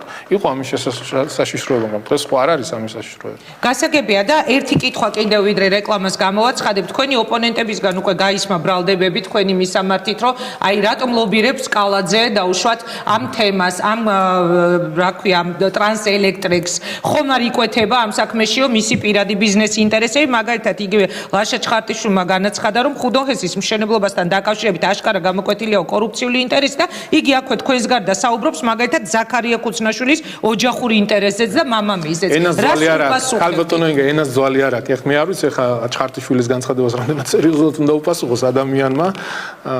უბრალოდ არგუმენტები წარმოადგინოს, დადოს თუ ამ ადამიანს გააჩნია რაიმე ჩვენს კორუფციულ გარიგებასთან დაკავშირებით, ნუ არასერიოზულად მიმაჩნია მე ამ ადამიანის განცხადება, ეს მიჩვეული ალბათ ეს თვითონ ეს ადამიანი და გარკვეული ჯგუფები სიბინძურეში, ასე რომ ვთქვათ, ყოფნას და ჩვენ ამას არ დავუშვით. მე ყოველთვის რასაც ვაკეთებდი, არავისთვის არ დამიმალავს, მე მთელი ჩემი ცხოვრება ასე რომ ვთქვათ, გამჭირვალედ ვაკეთებდი ყველაფერს, იგივე ჩემი ბიზნეს საქმიანობიდან გამომდინარე და სხვათა შორის ხშირად მაკრიტიკებდნენ კიდეც, გახსოვთ რომ სპორტსმენი და ბიზნესი მქონდა ჩემი საკუთარი ამასთან დაკავშირებით. მე არასდროს არაფერი არ დამიმალავ და არაფერი არ მაქვს არავისთან დასამალი. თუ ამ ადამიანებს აქვთ რაიმე არგუმენტები, ბატონო, წარმოადგინონ.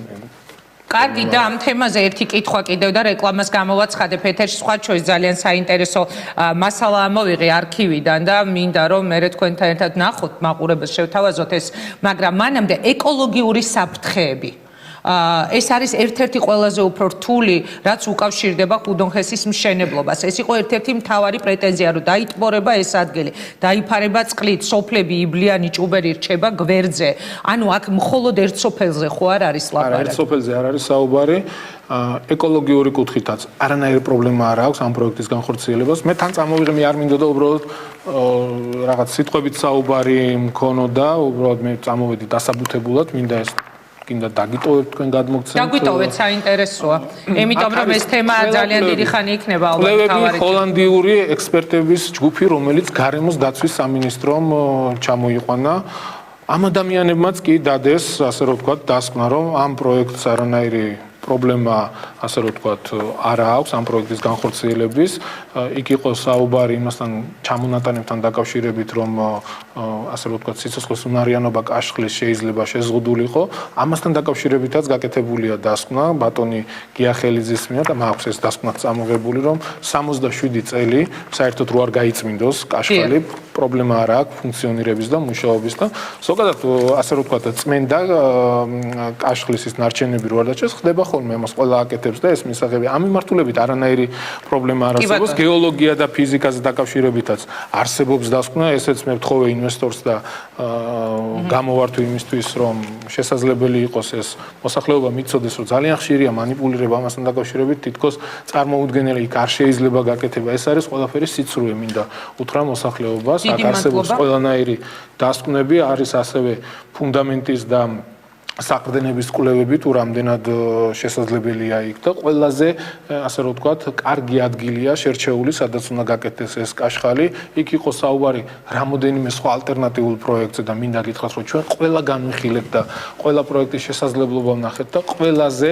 მნიშვნელოვანი და ყველაზე ეფექტური არის ზუსტად ის პროექტი, რომელიც აქვს წარმოქმნილი. ანუ საბოლოოა და აღარ აპირებთ ამ პროექტზე გადახედოს საქართველოს მთავრობა. ამ პროექტზე, სხვა ალტერნატიულ პროექტებზე ჩვენ ყველა გავიარეთ და არ არის არც ერთი პროექტი, რომელსაც შეუძლია ჩაანაცვლოს 700 მეგავატის ხუდონის ჰიდროელექტროსადგური. ძალიან დიდი მადლობა. მოდით მე რეკლამას გამოვაცხადებ ეთერში და რეკლამის შემდეგ მინდა ორიოდე კითხვა დაგისვათ შიდა პოლიტიკურ ამბებზე, როგორც ვიცე-პრემიერს, რომელსაც სულ მალე ელოდება წინ მინისტრთა კაბინეტში ალბათ ძალიან დიდი ცვლილებები. მაშინ რამდენიმე წუთში რას იტყვის კახა კალაძე მის მოლოდინებზე მომავალ მინისტრთა კაბინეტთან დაკავშირებით, იქნება თუ არა ისე ვიცე-პრემიერი და შემთხვევით ხომ არ აქვს ინფორმაცია, ვინ იქნება მომავალი პრემიერი. კახი მე მინდა შეგახსენოთ, სადღაც რადიოში მოვისმინე ამას წინათ, გულიგამის ამარჩევნებზე ხო არ აპირებდა, მაგრამ ასაკი არ ქონდა, აპირებს ასევე საპრეზიდენტო კანდიდატი. სხვათა შორის მან ჩემთან ეთერში გააკეთა ეს ტელეკომპანია იმეჯი. მე ნამდვილად არ ვისურვებდი, რომ ყოფილიყავი კახი კალაძის კონკურენტი. რატო? წააგებდი? ეხლა ერთი რაღაცა, მე მთელი ცხოვრება ოცნებობდი გამოსულიყავი ფეხბურთელი და ბოლოს გამოვედი პრეზიდენტი. ამ კაცმა მოახერხა რომ გამოსულიყო ერთ-ერთი ყველაზე დიდი ქართველი სპორტსმენი და ერთ-ერთი ყველაზე მაგარი ფეხბურთელი ცხოვრებაში და ეხლა შეიძლება გახდეს პრეზიდენტიც. აი ეს არის მისი დიდად უპირატესობა ჩემთვის. მიმართებაში. საინტერესოა, გისმენთ კახი. მადლობა კომპლიმენტისთვის, ძალიან ისეთი კომპლიმენტი იყო. საპრეზიდენტო გეგმები ცოტა შორეულია, საერთოდ პოლიტიკაში მოსვლა. ამ ბოლოდროინდელი განხორციელებული სიტუაციების გამო ჩემი პოლიტიკაში წასვლა ცოტა ეჭქვეშ დადგა. გადაიფიქრე პრეზიდენტად დაყენება საკუთარი კანდიდატურის. ნუ რაც შეეხება ხა დასმულ შეკითხვას. ყველაზე მეტად გეშინოდეთ იმ ხალხის, ვინც იძახის, რომ არა აქ უახლოესი გეგმები პრეზიდენტ გახდომის, უნდათ იყოს ერთ-ერთი რიგითი ჯარისკაცი.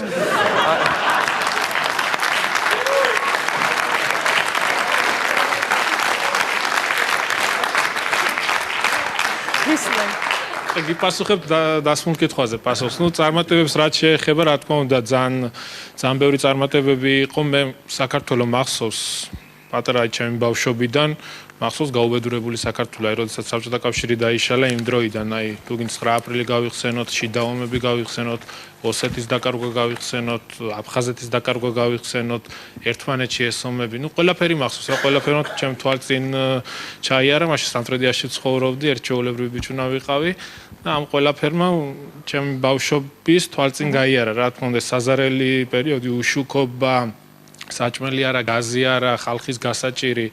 და ამ ბოლო 4 წლის განმავლობაში მე ვფიქრობ, მაშინ დაუნახავი ადამიანი უნდა იყო, რო ვერ შეხედო ის, რაც გაკეთდა.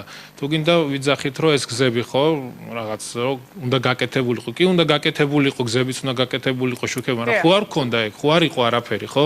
არ შეიძლება ეხლა იმაზე დავიწყოთ საუბარი, რომ არა, ეგ უნდა გაკეთებულიყო, ეგ ჩვენც ვიცით, უნდა გაკეთებულიყო. რა თქმა უნდა, კიდე ბევრი აქვს გასაკეთებელი.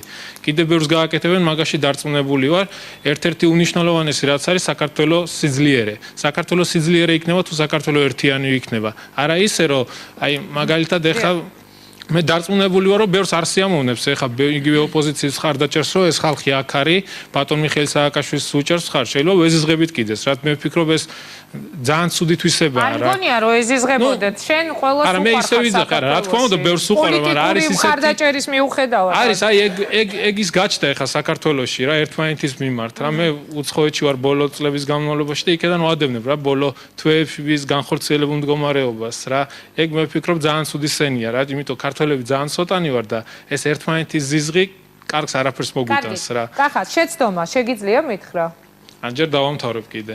წარმატებებზე არ დაგისრულებდი. და რასაც ვიძახი, რომ აი საქართველოს სიძლიერე, ხო? აი ეს ერთმანეთში ეს ცუდის მე ვფიქრობ სიძლიერეს არ მოგვიტანს, იმიტომ ჩვენ ყველას გვინდა ძლიერი საქართველო. თუ ძლიერი არ ვიქენ, ჩვენ ოსეთს ვერ დავიბრუნოთ, აფხაზეთს ვერ დავიბრუნოთ, რა თქმა უნდა, ეგ მე ვფიქრობ ყველა ქართველის მიზანია აფხაზეთის და ოსეთის დაბრუნება, როგორც ჩემი, რა. და თუ ძლიერი საქართველო არ იქნება, ეს არ იქნება არასდროს. ნუ შეცდომებს რაც შეეხება, ეხლა კონკრეტულად შეცდომები რა თქმა უნდა იყო, არ არსებობს ისეთი მთავრობა შეცდომები რო არ მითხარი ერთი და კვლავ პრეზიდენტობის კანდიდატთან გადავდივარ შეკითხვა. ნუ არ ვიცი, ეხლა კონკრეტულად შეიძლება ის გამოუძიებელი საქმეები, გამოუძიებელი არა, მაგრამ კონკრეტულად მაინც არ იქნა გახსნილი, თუ გინდ გვირგვლიანის მკვლელობა შეიძლება ეს იყოს რა, მაგრამ მე დარწმუნებული ვარ, რომ არ დაეხდება მაინც ყველაფერს და ყველაფერი გაირკვევა რა. და დანარჩენი ახლა რაც შეეხება როგორც გითხარით შეცდომები ყველა ჩვენ თითოეულ ადამიანსაც აქვს შეცდომები აქ ნორმალ უშეცდომო ადამიანი არ არსებობს და მით უმეტეს მთავრობა. დიდი მადლობა. ბატონო მიხეილ, გავაგრძელოთ საუბარი. თუ არ გააკეთებთ რაიმე კომენტარს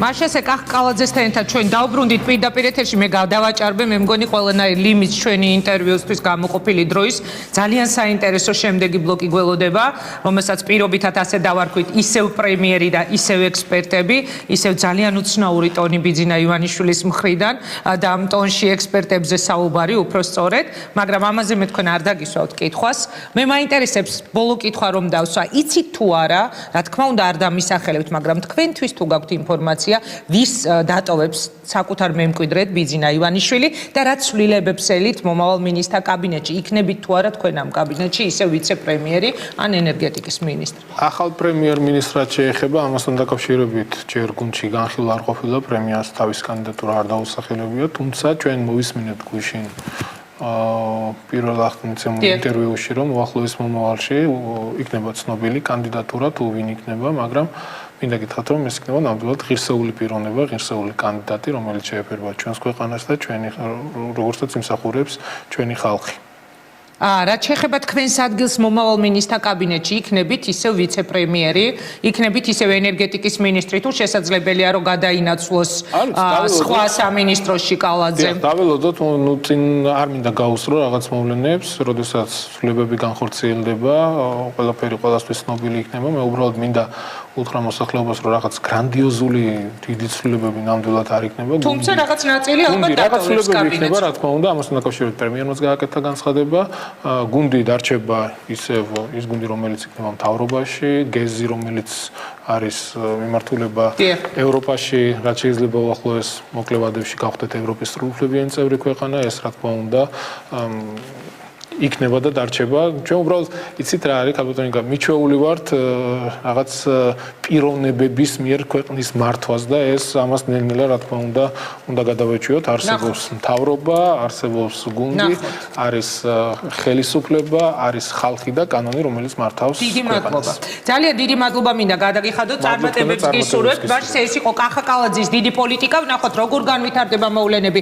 ხუდოჰესთან დაკავშირებით ბიძინა ივანიშვილს ალბათ ბევრჯერ შეახსენებენ წინა საარჩევნო დაპირებას ჰესებთან დაკავშირებით, რაც შეახსენებენ პრემიერს ის ადამიანები, რომლებსაც გუშინ საზოგადოებრივი მაუწყებლისთვის მიცემულ ინტერვიუში ივანიშვილმა სექტანტები უწოდა. რამდენიმე წუთში ჩვენს ეთერში სერგი კაპანაძე, დავით მაღრაძე, რამაზ საყვარელიძე, სულ რამდენიმე წუთში ვართ ეთერში. აი რა უნდა ან სერგო კაპანაძეს, ან რა უნდა ელენა ხოშტარიას. აი ჩემთვის რაღაც სექტის გასი რაღაც ხდება, ესე ოცნების რეიტინგი ეცემა, აცხადებს. სერიოზულ ბაზაზე აქვს პრეტენზია რამაზ საყვარელიძეს მე. საერთოდ მე მგონი აღარ აკონტროლებს საკუთარ სიტყვებს, ძაღლით შეიმნობდა იმით გავარკვიო. რას უპასუხებენ სერგი კაპანაძე და რამაზ საყვარელიძე პრემიერის ამ განცხადებას? ტონი და შეფასებები, რომლის შეცვლას ბიძინა ივანიშვილი არც პრემიერობიდან წასვლის შემდეგ აპირებს. აღარ ვიქნები პრემიერი და ექსპერტებს და ჟურნალისტებს იგივე ტონით დაველაპარაკები. ეს პრემიერ-მინისტრის პირობა, პროგნოზები, შეფასებები და პოზიციები, მოვლენები, რომელიც ჩვენს ქვეყანაში ხდება. დღეს დიდ პოლიტიკაში სერგი კაპანაძე, დავით მაღრაძე, რამაზ საყვარელიძე საუბრობთ ყველაფერზე და გიჩვენებთ ყველაფერს. დიდი პოლიტიკა 20 საათზე.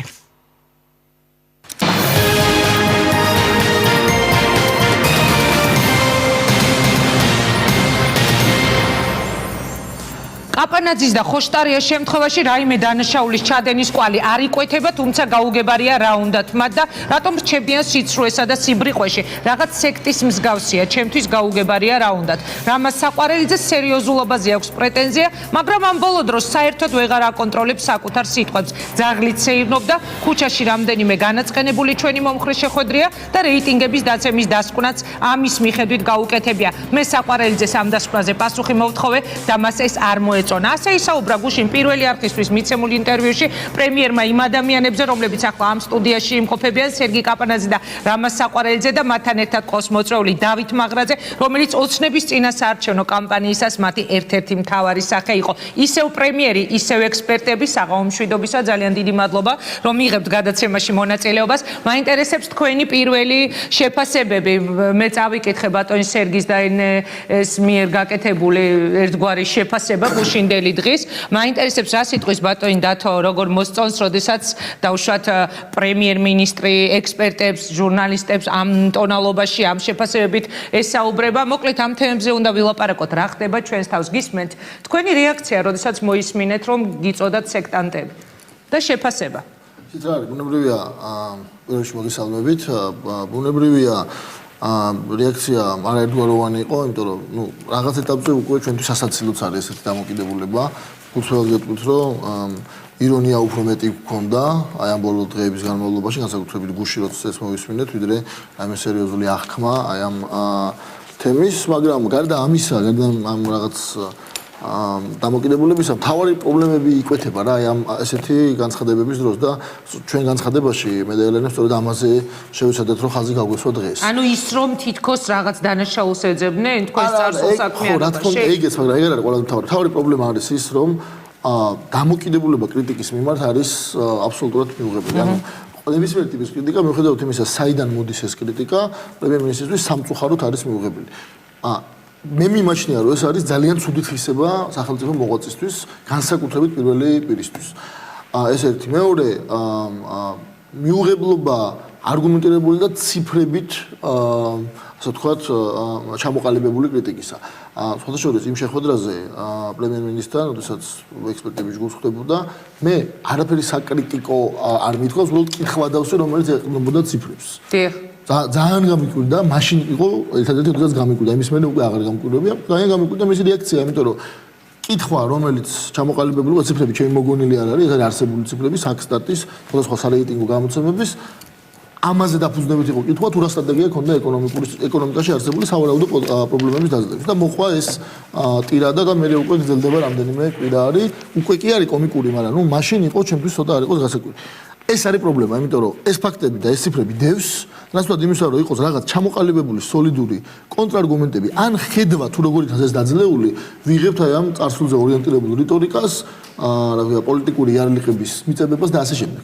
და მესამე, რომელიც თქვენ თვით წეღანად წაიკითხეთ კიდეც, თვითონ ეს დამოკიდებულება არის ჩემი აზრით არასწორი და ფუნდამენტურად ღირებულებითი პრობლემა მაქვს ესეთ დამოკიდებულებას, რომ თურმე იმის გამო რომ ვიღაცა გაკრიტიკებს შეიძლება შეამოწმო ის ადამიანი მას ხონდა თუ არა რაიმე დარღვევა მისი საჯარო დაინახეთ რომ ეს ხდებოდა ვიღაც ამოწმებდა დაუშვა თქვენს წარსულს არა მე ეს არ მიგზნია მაგრამ განცხადებიდან დამჩა ეს დაბეჭდილება ეს არ ვიცი ესე იყო თუ არ იყო ბუნებრივია მაგრამ ეს გავიგონე მე გუშინ და სხვადასხვა მარტო ჩემი აღქმა არ არის ძალიან ბევრმა ზუსტად ის ასევე გაიგო ეს სიტყვები მე თქვენც მინდა გითხო თქვენ რა საბეჭდილება და შემთხვევით ჩემი ხო რა ვიცი მე ჩვეულებრივად ისე გავიგე როგორც დავსვი ხა გადაცემაში კითხვა კი არა და როგორც წავიკითხე რომ ანუ მას აქვს ინფორმაცია რომ თქვენ არ გაქვთ არანაირი კრიმინალი წარსულში ჩადენილი დამოკიდებულება რომ კრიტიკის გამო ადამიანი შეამოწმოს და მე რა თქვა აი არა აქ და თუ არა კრიმინალი მაშინ რატომ აკრიტიკებს ეს დამოკიდებულება ჩემი აზრით გაუგებარი და პრობლემაა ბატონო რამაზ ზაღლის ცეირნობისას შეხვდით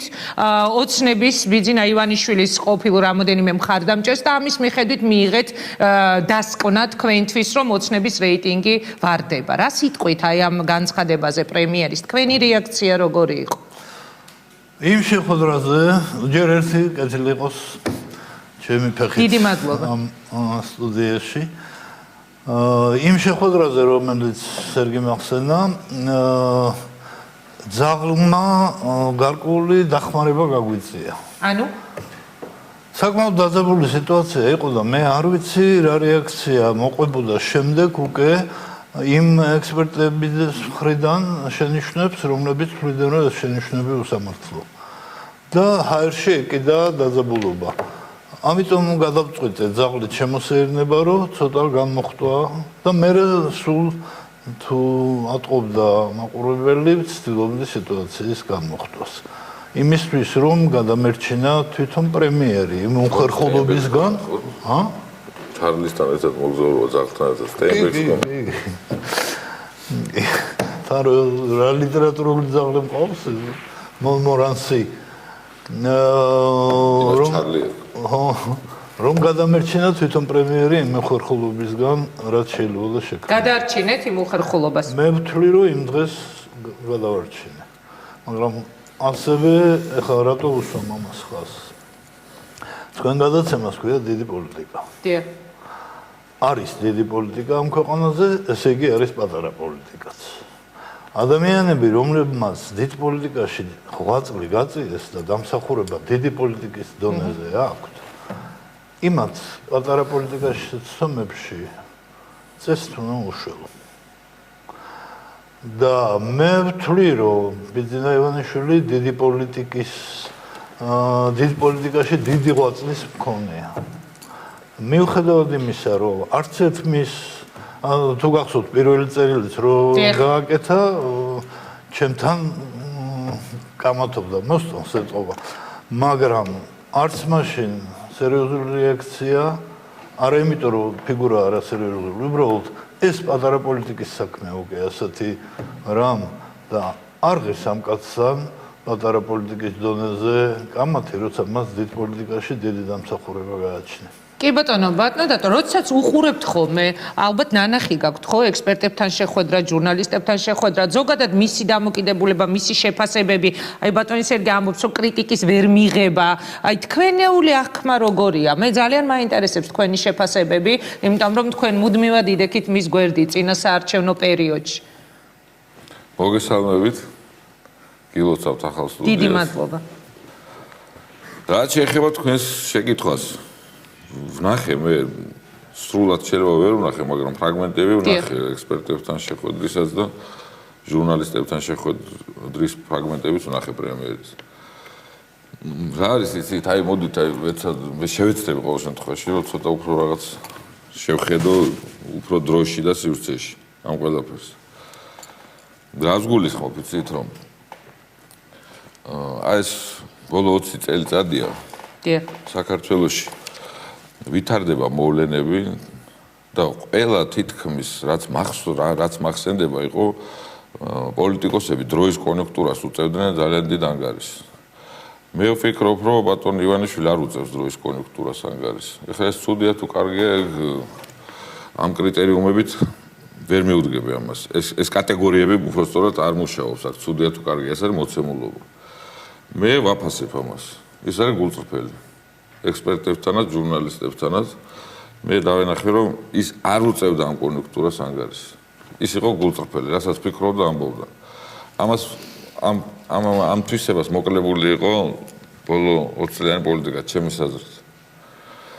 და თან რომ აი ეს დროის კონიუნქტურას არ უწევენ ანგარიშს, აი დიდი პოლიტიკა დაარქვით ხო თქვენ ამ გადაცემას. არის კიდევ ერთი გადაცემა, იყო ყოველ შემთხვევაში დიდი დრო, ზაზას მეყავდა შაქირიშვილი. არიან ადამიანები, რომელიც დიდ დროში ვცდილობენ რომ იფიქრონ და არა პატარა დროში, არა იმ კონიუნქტურის ტყვეობაში არ ექცევიან. მე ვფიქრობ, რომ ივანიშვილის განზრახვა არის დიდ დროში მცდელობა, დიდ დროში იაზროვნოს, დიდ დროში იფიქროს და იმოქმედოს იმ ფიქრის და შესაბამისად. თვითონ ეს დაძაბულობა იყო, რა თქმა უნდა, იყო, მაგრამ ამას თუდიც არაფერი არ არის. ეხლა ჟურნალისტებს რაც შეეხება, ჟურნალისტებს ჩემ თვალწინ არაერთხელ თავზე გადაამტრეს თავისი აპარატურა. და ეს ამის შემსწრენი ჩვენ ყველანი ვიყავით და ამის კადრები არსებობს. მე რო არ დამაბრალონ რომ ვიგონებ რამეს და ცოცხალი მოწმეც აგრძანდება. მაშინ არ მახსოვს ეხლა ეს პროტესტები ასეთი დიდი იმ ხალხისგან, რომელიც ეხლა გამოთქვამენ პროტესტს. არა გულწრფელობაში შემაკეჭვიდა. არა გულწრფელია ეს რა, როდესაც ჟურნალისტს შეუვარდებიან ტელევიზიაში ეპირადად თქვენ ქალბატონო ინგა, ფეხქვეშ გაიგდებენ ჟურნალისტებს, თავზე გადაამტრევენ მთელი აპარატურას და ის ხალხი არ მახსოვს რომ პროტესტს გამოთქვამდა ამ დროს. არა, მან ვერ დაგეთანხმებით, შეიძლება თქვენ არ გახსოვთ, მაგრამ ძალიან დიდი პროტესტი იყო ხო გამოცხადებული. მე ერთს გეტყვით, აი ხო ჟურნალისტებზე ვსაუბრობთ, მე ხო მონაწილეობდი. ჩემგან და ჩვენნაირი ხალხსგან იყო, მაგრამ იმათგან არ მახსოვს პროტესტი დღეს რომ ვინც აპროტესტებენ. იცით რა შეასაკ? ცუდი ტონით ესაურა. ერთ მეორე რამე არის კიდე, ისე გათავხედა ჩვენი ბევრი წარმომადგენელი ჟურნალისტიკის სამყაროსი, რომ თქვა ბოლოს დაიჯერეს, რომ მე ვარ ჟურნალისტი, ანუ ესე იგი მე ვარ მართალი. კარგით, მოდი ჟურნალისტებზე არ ვილაპარაკოთ, ცუდი, იმიტომ რომ მესმის, ხო, მაგრამ არ მაინტერესებს რა პროფესიული პატრიოტიზმი არა მაქვს და არა, მე მაქვს. კი ბატონო, მაგრამ იცით რა არის, ჟურნალისტობას რაც შეეხება. აი თქვენ რო გაგთელეს, მე საერთაშორისო პენ-კლუბს მივწერე უზარმაზარი წერილი, რომელიც ლინჩი ტარდებოდა საერთაშორისო პენ-კლუბის კონგრესში და მიიღო მომართვა ქართული ხელისუფლების მიმართ. და ის მიმართვა არსებობს გამოქვეყნდა, მაშინებმა ხელისუფლებამ ეს რა თქმა უნდა რაღაცნაირად მიჩქმალა, მაგრამ დაიბეჭდა პრესაში დაიბეჭდა ის მიმართვა, რაც საერთაშორისო მწერალთა ორგანიზაციამ მიმართა საქართველოს ხელისუფლებას, რომ შეწყდეს ჟურნალისტებზე ზეწოლა, შეწყდეს ჟურნალისტებზე თავდასხმა. მე თვითონ ჟურნალს რედაქტორობდი, მუშაობდი, ეხლა ვინ არის ჟურნალისტი და ვინ არ არის ჟურნალისტი, ამაზე ნუ ვიდავებთ, იმიტომ რომ მე არ მგონია რომ გამიჯნული ვარ ამ სამყაროდან. გასაგებია, მე უბრალოდ მეც მონაწილეობდი ამ შეხვედრაში და მე ისე პოლემიკაში კი არ შემოდივარ თქვენთან, უბრალოდ ხაზგასმა მინდოდა ერთი რაღაცის. მთელი 9 წელი, რა თქმა უნდა, მსგავსი შეხვედრების შესაძლებლობა არავის არ ქონია,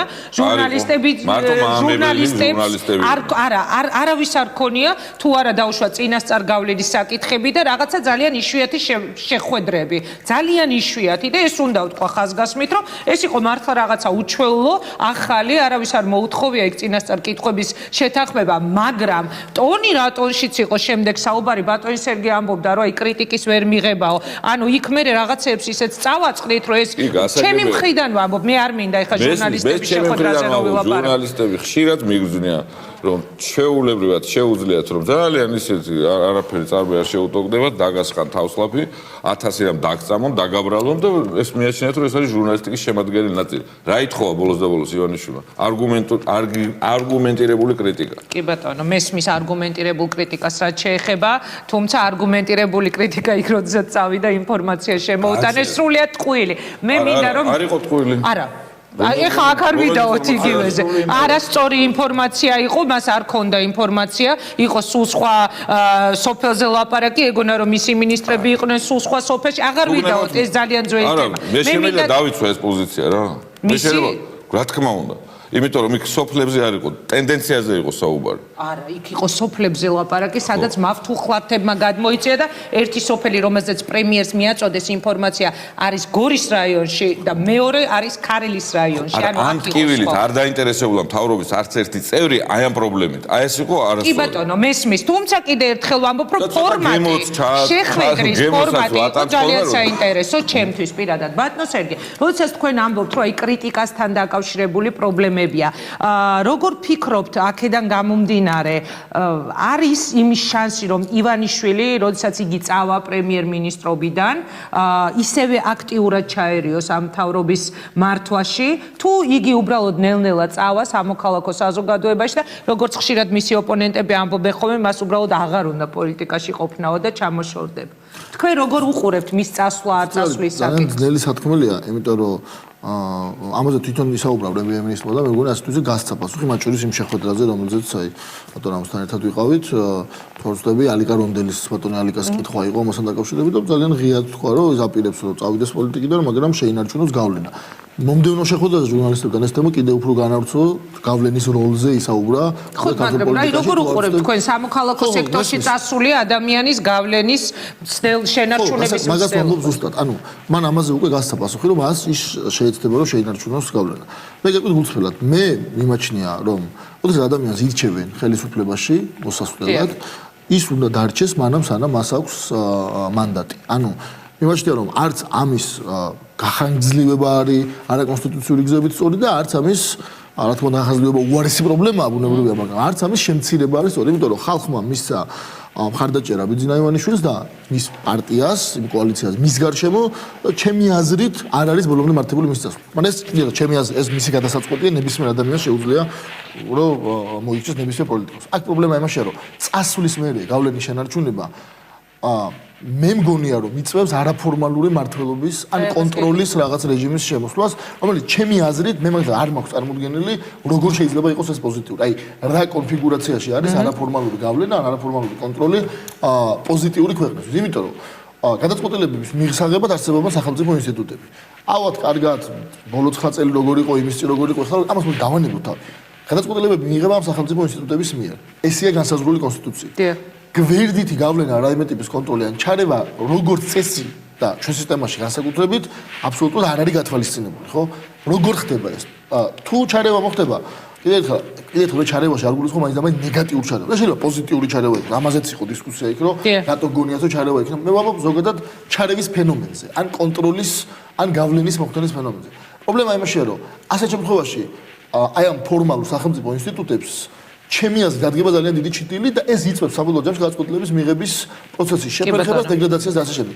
ეს მიმაჩნია რომ არის საფრთხე. კი ბატონო, იგივე კითხვა მინდა დათოსაც და ბატონ რამასაც რომ დავუსვათ. თქვენი ხედვით, როდესაც პრემიერი ამბობს, რომ მე მივდივარ სამოქალაქო სექტორში, მაგრამ იქიდან აპირებს, რომ გააკონტროლოს მთავრობა.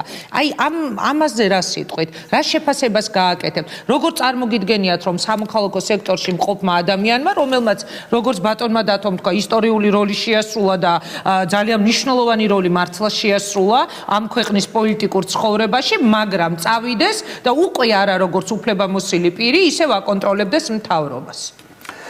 მასეთი ჩემ ძაღლს დაუბრუნდები. თქვენი ძაღლი გახდა მე მგონი ყველაზე პოპულარული ძაღლი მთელს ქვეყანაში, დიახ. იმ დღეს დედალი ეთყვა ლეკოზე. მამალია რაღაცა. ლეკო შემელია. არ გაგვიყვება. ხო. კალებს დასდეს გამწარებული. რაზეც იყო ლაპარაკი, ესე იგი მე შევხვდი ქუჩაში ადამიანებს, ხო? დიახ. არ აქვს სტატისტიკას მნიშვნელობა 100 მაგრამ რეალურად იმ შეხვედრაზეც და საერთოდ რასაც ვამბობ, იმიტომ რომ სოციოლოგიას აღარ ვენდობით, მე რომ იმ შეხვედრაზე NDI მეხსენებინა, ხვდებით რა წამოვიდოდა, ხო? და ასე შემდეგ, ისე რომ სოციოლოგიური საყრდენი მსჯელობაში არ აგვაქვს. რა ემპირიკას უნდა დავეყნოთ? უნდა დავეყნოთ ჩვენ პირად სოციოლოგიას, ხო? და ადამიანები, რომლებიც ორიენტირებული იყვნენ ივანიშვილზე, ну თითქმის ბრმად რა, ივანიშვილის სახელი უკვე მათთვის იყო ბევრი რამის გარანტია, დღეს არიან კრიტიკულები. აი ამათი კრიტიკულობა შევთავაზე როგორც საყრდენი. მან მე ვთვლი, რომ არასწორად უდიერად მოექცა ამ ადამიანების აზრს. ადამიანებისგანან ამის იქეთ. ანალოგიური ტიპის შეცდომებს ხშირად უშვებს ივანიშვილი. არა ბოროტების გამო, უბრალოდ, წმინდა ტექნიკური ტიპის შეცდომებს უშვებს. უტაქტობებს ხშირად უშვებს, მაგრამ ვიმეორებ, ეს მცირე პოლიტიკის შეცდომები. დიდ პოლიტიკაში, პრინციპში უშეცდომოდ იარა და უშეცდომო გეგმებია. მაგრამ ისევ დიდი პოლიტიკის კვალს უნდა მივყვეთ, ჩემი კითხვის მიხედვით. და მაგიტო შემოვედი ახლა. ერთ-ერთი ხაზი დიდი პოლიტიკის თვალსაზრისით სწორედ უშეცდომოა ამ შემთხვევაში.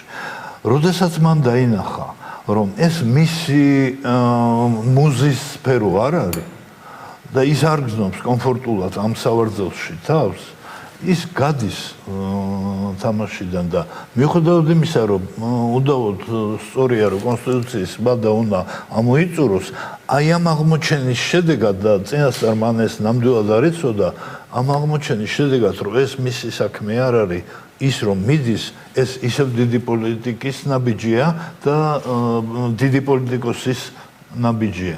ანუ პოლიტიკიდან წასვლასაც დიდი პოლიტიკოსობა უნდა. გასაგებია. და ის გარედან გავლენა ექნება თუ არა, ეს ნაწილობრივ დღევანდელი რიტორიკის თემაა და მეორეს მხრივ სააკაშვილის ხელმძღვანელობით როცა იყო მართვა მის ხელისუფლების დროს, მაშინაც გავლენის პერსონა იყო ივანიშვილი. იმ წლების განმავლობაში, როდესაც ანუ სამოქალაქო ჩვეულებრივად მოქალაქე, სამოქალაქო სექტორის წარმომადგენელი და მაინც აკონტროლებდა. როცა იმ დღეს გაკრიტიკებული ექსპერტები, სწორედ კრიტიკულები ვიყავით სააკაშვილის მიმართ, მაშინ ივანიშვილი არ იყო კრიტიკული სააკაშვილის მიმართ და მას არიგებდა, ეხმარებოდა და ასე შემდეგ. ანალოგიური ფუნქცია მისთვის ეთყობა უფრო კომფორტულია. გასაგებია, კი ბატონო. თუ კი იმ პერიოდში არ იყო ეს დანაშაული, არც ამ პერიოდში შეიძლება მასზე ძალიან საინტერესო რამ თქვით, ამაზე არ მიფიქრია, როცა ამ თემებზე ვსჯელობდით. საინტერესო რამებს ვამბობ. გეთანხმებით, იმიტომაც გთხოვეთ, რომ სტუდიაში მოსულიყავით. ხო, იმ წლების განმავლობაში, როგორც მერე გაირკვა 2007 წლის შემდეგაც კი 2008 წლამდე, მას ჰქონდა ძალიან აქტიური ურთიერთობები ხელისუფლებასთან. თქვენ როგორ წარმოგიდგენ, ეს არის თქვენგან გამართლებული, რომ ერთ წელში მან დაამთავრა, უცბად მოიხსნა უფლებამოსილება, წავიდეს დატოვოს მთავრობა ისეთი როგორიც ყავს და საპარლამენტო უმრავლესობა ისეთი როგორიც ყავს. მე ვიტყვი ერთ რამეს, რომ თქვენი მთავარი კითხვა იყო გავლენის შესახებ. გასაკვირველია. მე ვფიქრობ, რომ საერთოდ რა სამოს ივანიშვილი, რომ მე მივდივარ საერთოდ ვქრები, არა მივდივარ საზოგადოებაში, რომ უფრო აქტიური იყოს საზოგადოება, მოვეხმარო ამ საზოგადოებას, რომ აკონტროლოს ხელისუფლება. როგორ წარმოგვიდგენია ახლა რომ საზოგადოება რომელშიც მიდიხარ რომელიც გინდა რომ უფრო აქტიური იყოს რომელმაც გინდა რომ გაქვსურული რომ უფრო კარგად აკონტროლოს ხელისუფლება რომ არ გავიდეს ხელისუფლება საითკენაც არის როგორც ასეთი ხელისუფლება მიდრეკილი გაფართოებისკენ თავისი ძალაუფლების არა და ამიტომ არის ვალია უბრალოდ საზოგადოების რომ გავლენა იქონიოს ხელისუფლებაზე ის არის უბედურება როცა საზოგადოებას საერთოდ გავლენა არ აქვს ხელისუფლებაზე ან ხელისუფალი იქცევა კი, მაგრამ რა უყოთ ზოგიერთი ოპონენტის შეფასებას, რომელიც ამბობს, რომ ეს არის რეალურად გაქცევა. მას აღარ შეუძლია იმ დაპირებების შესრულება, რაც დადო ოცნებამ და წინა ბლოკში ჩვენ ვსაუბრობდით ერთ-ერთ დაპირებაზე, იგივე ხესებთან დაკავშირებით და აღმოჩნდა, რომ ეს დაპირება შეტრიალდა ეხლა დემაგოგიას არ აქვს საზღვრები, ეხლა რა შუაში რა გაქცევა საერთოდ რა კონტექსტში შეიძლება ამ ამბავს დაერქვა. მე არ მithქვამს, მომისმენი. არა, მოგვისმენი, 1000 რამე მოგვისმენია საერთოდ, ისიც მოგვისმენია, რომ რა ვიცი, რა აღარ მოგვისმენია, მაგრამ ყველაფერს დიდ სერიოზულობას მე პირადად არ ვანიჭებ, ეხლა რაც მომისმენია.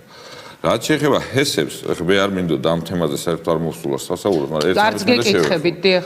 მაინც რომ რა არის იცით, როდესაც ესეთ მასშტაბურ პროექტს ეხება საქმე, ესე ხელაღებით, ჩემის აზრით, კვალიფიკაცია მე პირადად არ მაქვს იმისი, რომ ეხლა მთელი სერიოზულობით ვისაუბრო ხუდონ ჰესის სასარგებლო ალკარგზე. ამ შემთხვევაში ჩემის აზრით, მაინც თავშეკავებული მიდგომა არის საჭირო, იმიტომ რომ რასაკვირველია თუ აქ დეფიციტი არის ჩვენი ლანდშაფტის, ჩვენი მიწაწყლის, ჩვენი სალოცავის, ჩვენი მიცვალებულების. რა თქმა უნდა, უფრო ფაქიზი დამოკიდებულება არის საჭირო, მაგრამ ის რომ არ უნდა აშენდეს, ეს ძალიან კატეგორიული განცხადება არა. მე ვფიქრობ, რა თქმა უნდა, ყველა ის სასარგებლო პროექტი უნდა განხორციელდეს, უბრალოდ იმ სიფაქიზით, რომ ადამიანმა იგრძნოს დაცულად თავი ამ პროექტისგან. კი ბატონო, მოდით ეს რაც შეეხება ამას და ბოდიშ ვიხდი ერთ ამას ვიტყვი რა. თვითონ გავლენას რაც შეეხება კიდევ ვიმეორებ. თუ ივანიშვილის წასვლა საზოგადოებაში მოეხმარება საზოგადოებას, რომ საზოგადოებამ გავლენა იქონიოს ხელისუფლებაზე, ეს არის ძალიან სასარგებლო საქმე. კი ბატონო, თუმცა მე ბატონს კი ბატონო გაგრძელე. კარგი მაგალითია ერთი კუთხით.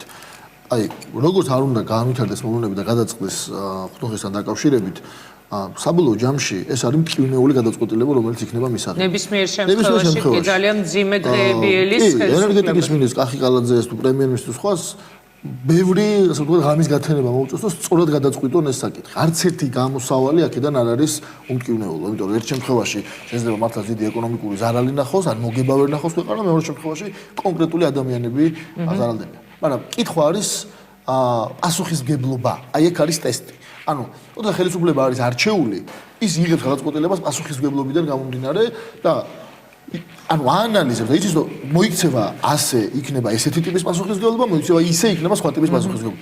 როცა არჩეულია ხელისუფლება, როცა ადამიანი არის ანგარიშვალდებული ელექტორატის წინაშე, მაშინ ეს მომენტი არის ძალიან ნათელი. ეხლა როგორც უნდა გადაწყვიტოთ ხუთოხესის საკითხი, ანგარიშვალდებულები იქნებიან ხო, იმიტომ რომ წინა საარჩევნოდ იყო დაპირება, რომ არ აშენდებოდა დიდი ჰესები. შორის მაგიტომაც, პირველ რიგში მაგიტომაც. და ეხლა რა გამოდის, თუ პრემიერ-მინისტრი წავიდა და ყავს პრემიერ-მინისტრი, თეორიულად რომ არ აურჩევია ხალხს პრემიერ-მინისტრად, ანუ ის ადამიანი არ ყოფილა ნომერი 1.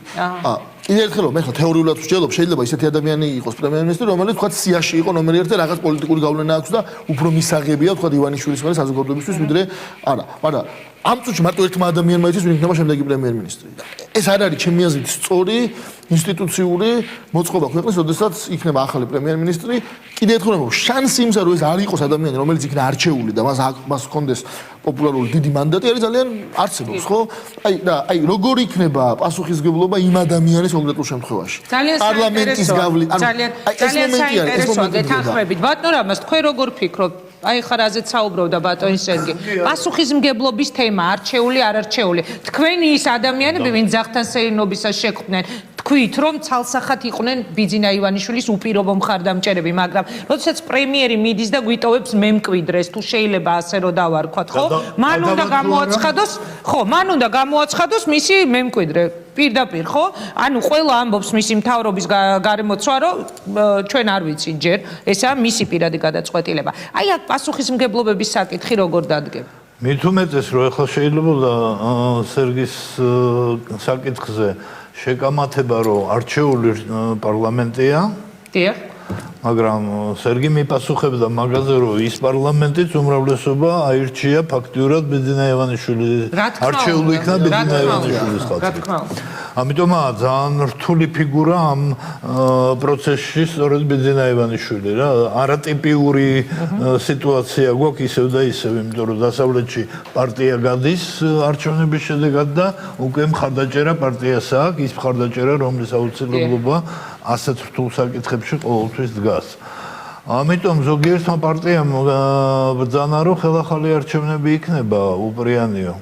მაგრამ ამას შეიძლება ქვეყანას შექმნას ძალიან მძიმე მდგომარეობა, ანუ ხელახალი არჩევნები ივანიშვილის გარეშე.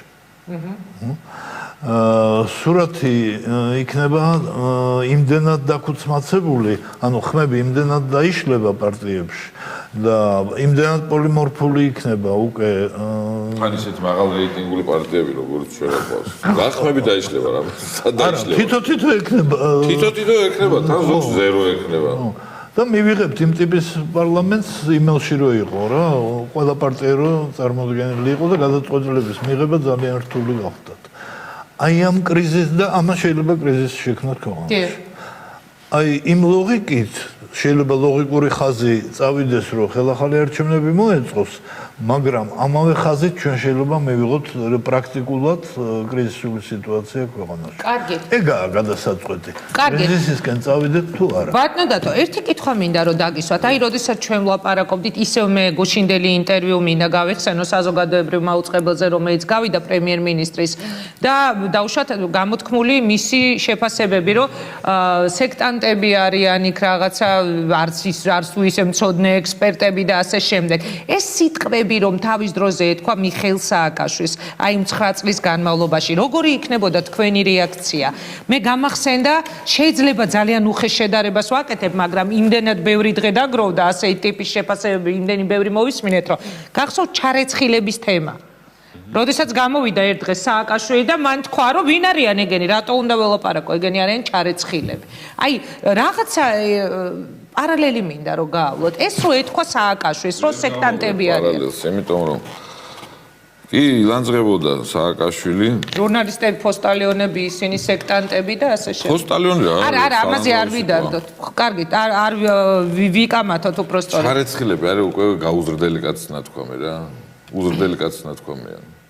ეს მართლა ესეა რა, ეხა ამას არ უნდა, ეხა არც პარალელი, არც პარალელურობა, არც პერპენდიკულარულობა, მაგრამ აქ მეორე რამე არის, ეხა ამ გამონათქვამებზე კი არა, აი მასშტაბში შევხედოთ რაღაც ამბავს. კონტექსტიდან ამოგლეჯილი გამონათქვამების განხილვა არის ძალიან უმადური საქმე. თვითონ აი პროგრესისთვის, პანდელი დღისთვის თქვენ ახსენეთ სალოცავით. დიახ.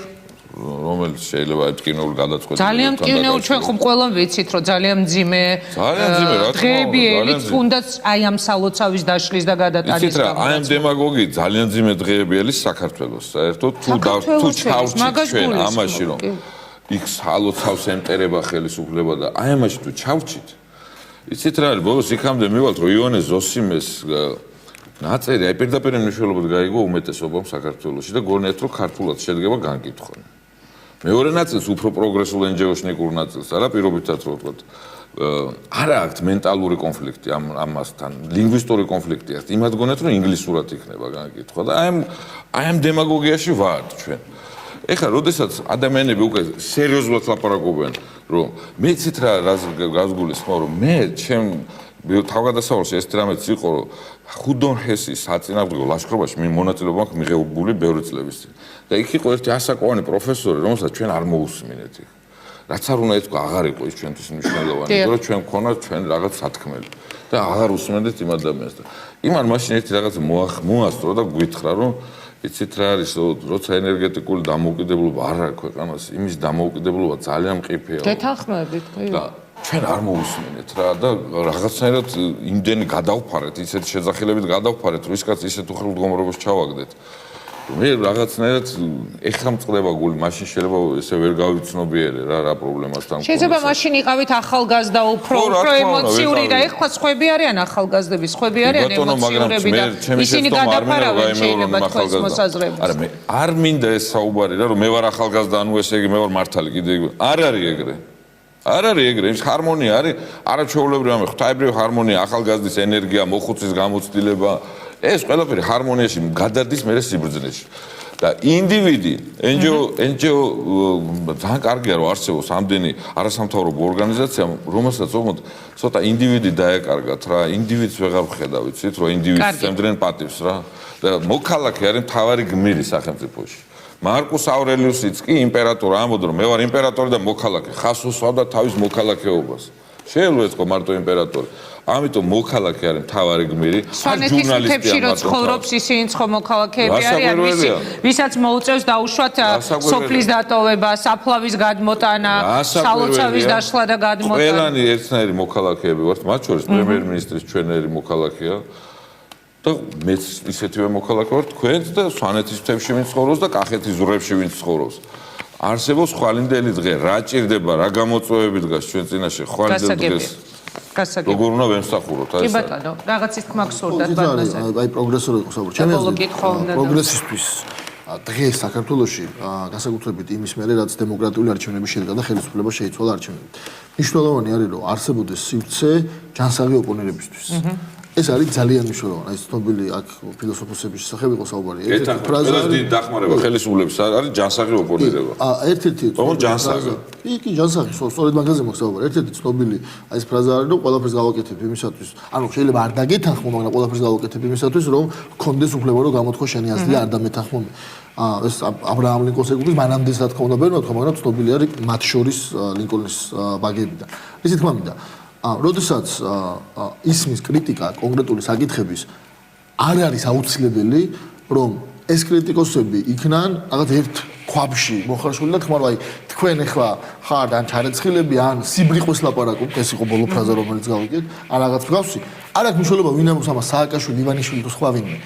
იმიტომ რომ ეს კლავს ოპონირებისთვის აუცილებელ, ჯანსაღი ოპონირებისთვის აუცილებელ სივრცეს. და როდესაც არ არის ოპონირებისთვის აუცილებელი სივრცე, მაშინ იწყება სხვა პრობლემები, როგორც არის გადაწყვეტილების ერთპიროვნული მიღება, როგორც არის იმის გამო რომ არავინ არ აკრიტიკებს ღირსეული ჯგუფური აზროვნების პრობლემა და სხვა. და ყველაზე დიდი პრობლემა ეს არის რაც მე დავინახე აი ამ ბოლო ინტერვენციებში პრემიერ-მინისტრის მხრიდან. არა ის რომ ჩვენ შეგვამოწმეს და არ აღმოჩნდა დამნაშავე, ეს აბსოლუტურად მეათეხარისხოვანი არის. ეს არის ყველაზე მთავარი რომ თუ ვიღაცა აკრიტიკებს, არის მიუღებელი და ეს კრიტიკოსები ყველა არიან ეს ცუდები და ერთნაირები და რაღაცა იმ ტრის ხატის შექმნა. ეს არის ძალიან სახიფათო. ხუდონ ხეს რო ავიღოთ ისევე. მე აი ჩემ აზრს გეტყვით მიუხედავად იმისა, რომ არც მე არა ვარ დიდი ექსპერტი ამ საკითხის, თუმცა მქონია რაღაც შეხება ბოლო წლების განმავლობაში. ჩემი პირადი აზრია, რომ მეც მგონია, რომ ეს ხესი უნდა აშენდეს.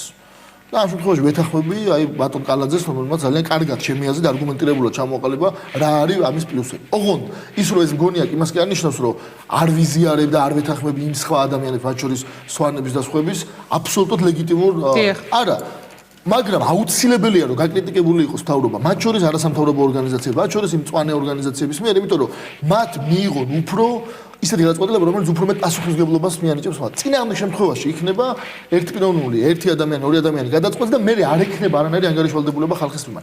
ამას არასოდეს არ მოუტანია სიკეთე ჩვენთვის. ძალიან დიდი მადლობა ბატონი რამაზი და დაასრულებს ბოლოს ბატონი და დავამატებ ერთ იმას, ახლა რაც თქვენ თქვით, რომ ზღუდავსო ოპონირების სივრცეს ამ ტიპის დამოკიდებულებაო. მე აქ მინდა აქცენტი ჩვენი და მსმენელის საყურადღებოდ. მე ხშირად ყოფილვარ შეტევის საგანი, მათ შორის ბიძინა ივანიშვილისგან დაიწყო მაგეთი როგორც გავიხსენე, მაგრამ არ შემიცვლია მაგალითად ტონი. და ჩვენ მოვალეობად მიმაჩნია, რომ ნებისმიერი უტაქტობის შემთხვევაში და ჩვენ ახლა უტაქტობის შემთხვევებს განვიხილავთ. ეს არ არის პოლიტიკა, ეს არის ელემენტარულად უტაქტობები. ნებისმიერი უტაქტობის შემთხვევაში ბლოკირებას გაგვიკეთებს ეს უტაქტობა და ვიყოთ ყოველთვის იმის თქმელები, რასაც ვფიქრობ. ისე ოპონირების კი ბატონო. კი, ოპონირების რეჟიმს რაც შეეხება, ვიდრე ბატონი დათო დაასრულებს, მე უნდა ვთქვა ერთი სივრცე უნდა იყოს ყოველთვის, ხო, ოპონირებისთვის ეს ნებისმიერ შემთხვევაში დღევანდელი რეალობა არის ასეთი. დაუშვათ იგივე სატელევიზიო გადასახედიდან, ხო? არის ყველა არხზე უამრავი ток-შოუ, არის ოპონირებისთვის მართლა ძალიან დიდი სივრცე და ეს რო არ აღნიშნოთ გამორიცხულია, ეს არის ამახალი რეალობის მოტანილი, იმიტომ რომ 9 წლის განმავლობაში ან ხელკეთს გირტყავდნენ, ან გადაცემა იხურებოდა, ან ამის საშუალება არ იყო. ძველი მთავრობა პრაქტიკულად არავის არ ელაპარაკებოდა, ამაზეც უნდა შევთანხმდეთ, იმიტომ რომ არც ერთი ოპოზიციური პარტია მე არ მახსოვს, რომ დაესვა და თუნდაც ოპონირების რეჟიმი. ამიტომ დღეს აი ამ გადასახედიდან ეს უნდა ვთქვა, რომ არის ძალიან დიდი სივრცე, მაგრამ როდესაც იქ არის ლაპარაკი დატუქსვაზე, როდესაც იქ არის ლაპარაკი რაღაცა სხვადასხვა ეპითეტებით შემკობაზე, უკვე ეს იწვევს პროტესტს. თქვენ ბატონო დათო, რაც თქვით, მე მესმის, მაგრამ ჩვენც ხო გავიზარდეთ არა, ვისწავლეთ რაღაცეები და დღეს უკვე სულ სხვა ტიპის რეაქციები აქვს საზოგადოებას, ვიდრე მიშას დროს. კიდევ ერთი მაგ ტიპის შეცდომები შეცდომების მინუსი ეწერება დამშვებს. ჩასარეცხებიაო მიშამ რო თქვა, იქ მიშამ წააგო და არა იმათ, ვინცაც ესახებოდა. ანალოგიურად ივანიშვილს რამდენ უტაქტობასაც აკეთებს, მისთვის არის ცუდი. რა თქმა უნდა. ამიტომ არ მინდა სერიოზული რეაქცია მის ამ შეცდომებზე. კი ბატონო. ძალიან ბევრი მწარის პასუხი შეიძლება მის იმავე ფრაზებზე, რაც ითქვა, მაგრამ არ არის ეს ადამიანი იმის ღირსი, რომ თავის დიდი პოლიტიკური ფუნქცია გადაიფაროს მისი პატარა პოლიტიკური დიდი მადლობა ბატონო რამაზ და დაასრულებს ბატონი და გისმენთ. კი ბატონო, დავასრულებ ერთი ბატონ რამას მინდა ერთი რამე მაინც თქვა, რომ არასამთავრობო სექტორის არ არის ჭეშმარიტების ბოლო ინსტანცია, თუმცა მისი არარსებობა იქნება უბედურება, რა თქმა უნდა იარსებოს და უნდა იყოს აქტიური. ოღონდ არა ვთქვათ ისე, რომ ვისაც არ დაეზარა ყველა საყოველთაო აქცია დამთავრებული და ექსპერტია ყველა დარგის და ერთნაირი წარმატებით უძღვება სოფლის მეურნეობას, ენერგეტიკას, ლიტერატურას, კინოლოგიას. არა, თქვენ ახლა ჩემ მეგობრს არ გულისხმობ. ბოლოს რა მინდა ვთქვა, რა ვიცი, მე ერთი რამე მინდა თქვენი ეთერით ვისარგებლო, რომ ივანიშვილს მე რასაც ვხედავ, რომელიც პრემიერ-მინისტრობის პოსტიდან მიდის და მიდის საზოგადოებაში, ის ხელმძღვანელობს ჩემი აზრით, ახლა მე არ მისაუბრე ამ თემაზე მასთან, მაგრამ მე როგორც თავწილებად რჩება, მე ამას ვიტყვი. არაჩვეულებრივ საინტერესო ფორმულირება გააკეთა ერთხელ თანამედროვეობის გენერალურმა, თუ არა არაჩვეულებრივ წყინვალე მწერალმა უმბერტო ეკომ, რომელმაც თქვა, რომ მე არ ვწერ იმას, რაც ხალხს უნდა, მე ვწერ იმას, რაც მინდა რომ ხალხს უნდოდეს. მე ვფიქრობ, რომ ივანიშვილი ამ ფორმულით ხელმძღვანელობს და ამიტომ იწევს ჩემს ამას შეცდომას უწოდებთ, ჭალებში ეს შეცდომა იყოს, მაგრამ ხიბლიც ეს არის რა. და აი ბოდიშვილი ამ ლიტერატურით არ გადაგტვირთავთ, უბრალოდ ერთი მაგალითი გამახსენდა, ხე ჯეიმს ჯოისის დუბლინელებიდან არის გებრიელი ამბობს ერთი მიცვალებულნი ესეც მოთხრობა აქვს, რომ ყველაზე სტუმართმოყვარე ერი არის ირლანდიო. და ჩვენ სტუმართ მოყარეობას ნაკლად გვითვლიანო და თუ ეს ნაკლიო იყოსო ნაკლი, ეს არის მეფური ნაკლიო. ისე სააკაშვილიც ეგრე ხო არ იყო ბატონო დათო. ეთანხმები თქვენ ბატონო სერგ. არა, ანუ რაც ხალხს უნდა იმას კი არ გავაკეთებ, არამედ იმას გავაკეთებ. კი ბატონო, სიამოვნები დაგპატიჟებ თუ ახლოს პერიოდში. კარგით, სიამოვნები და ერთ-ერთი უნდა დავსხდეთ და ვისაუბროთ. ეთანხმებით და დავასრულოთ ბატონო სერგი, ანუ რაც ხალხს უნდა ის ეს ფრაზები ძალიან სწორი არის და საინტერესო იმ კონტექსტში განსაკუთრებით რომელშიც ნათქვამი იქნება. მეუცა უნდა სტატუსის ირლანდიაში შეიძლება ეგრე იყო, მაგრამ მე ერთ რამეს არ ვეთანხმები პრინციპად, თქო, ამ შემთხვევაში არ არის ბოლომდე რელევანტური. არ ვეთანხმები იმას, რომ ერთ კონკრეტულ ადამიანს, ვინც არ უნდა იყოს ის, ჰქონდეს იმის უფლება, რომ მან აღზარდოს საზოგადოება. ან ნებისმიერი ფენა საზოგადოება, იქნებიან ჟურნალისტები და ასე შემდეგ. მე არ მგონია, რომ ეს უფლება უნდა ჰქონდეს ერთ რომელიმე ადამიანს, ან და ასე გავაგრძელებ, ასევე არ მგონია, რომ არც ერთმა არ გონია რომელიმე ადამიანმა ამის უფლება უნდა მისცეს თავის თავს.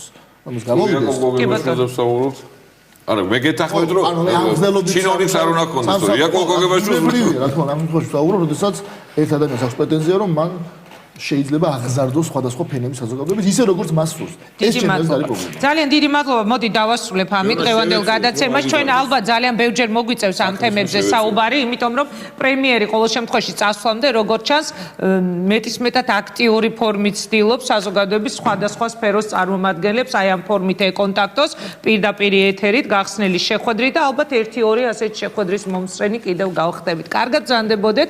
დიდი მადლობა რამაზ საყვარელიძე, დავით მაღრაძე, სერგი კაპანძე იყვნენ ჩვენი დღევანდელი გადაცემის სტუმრები.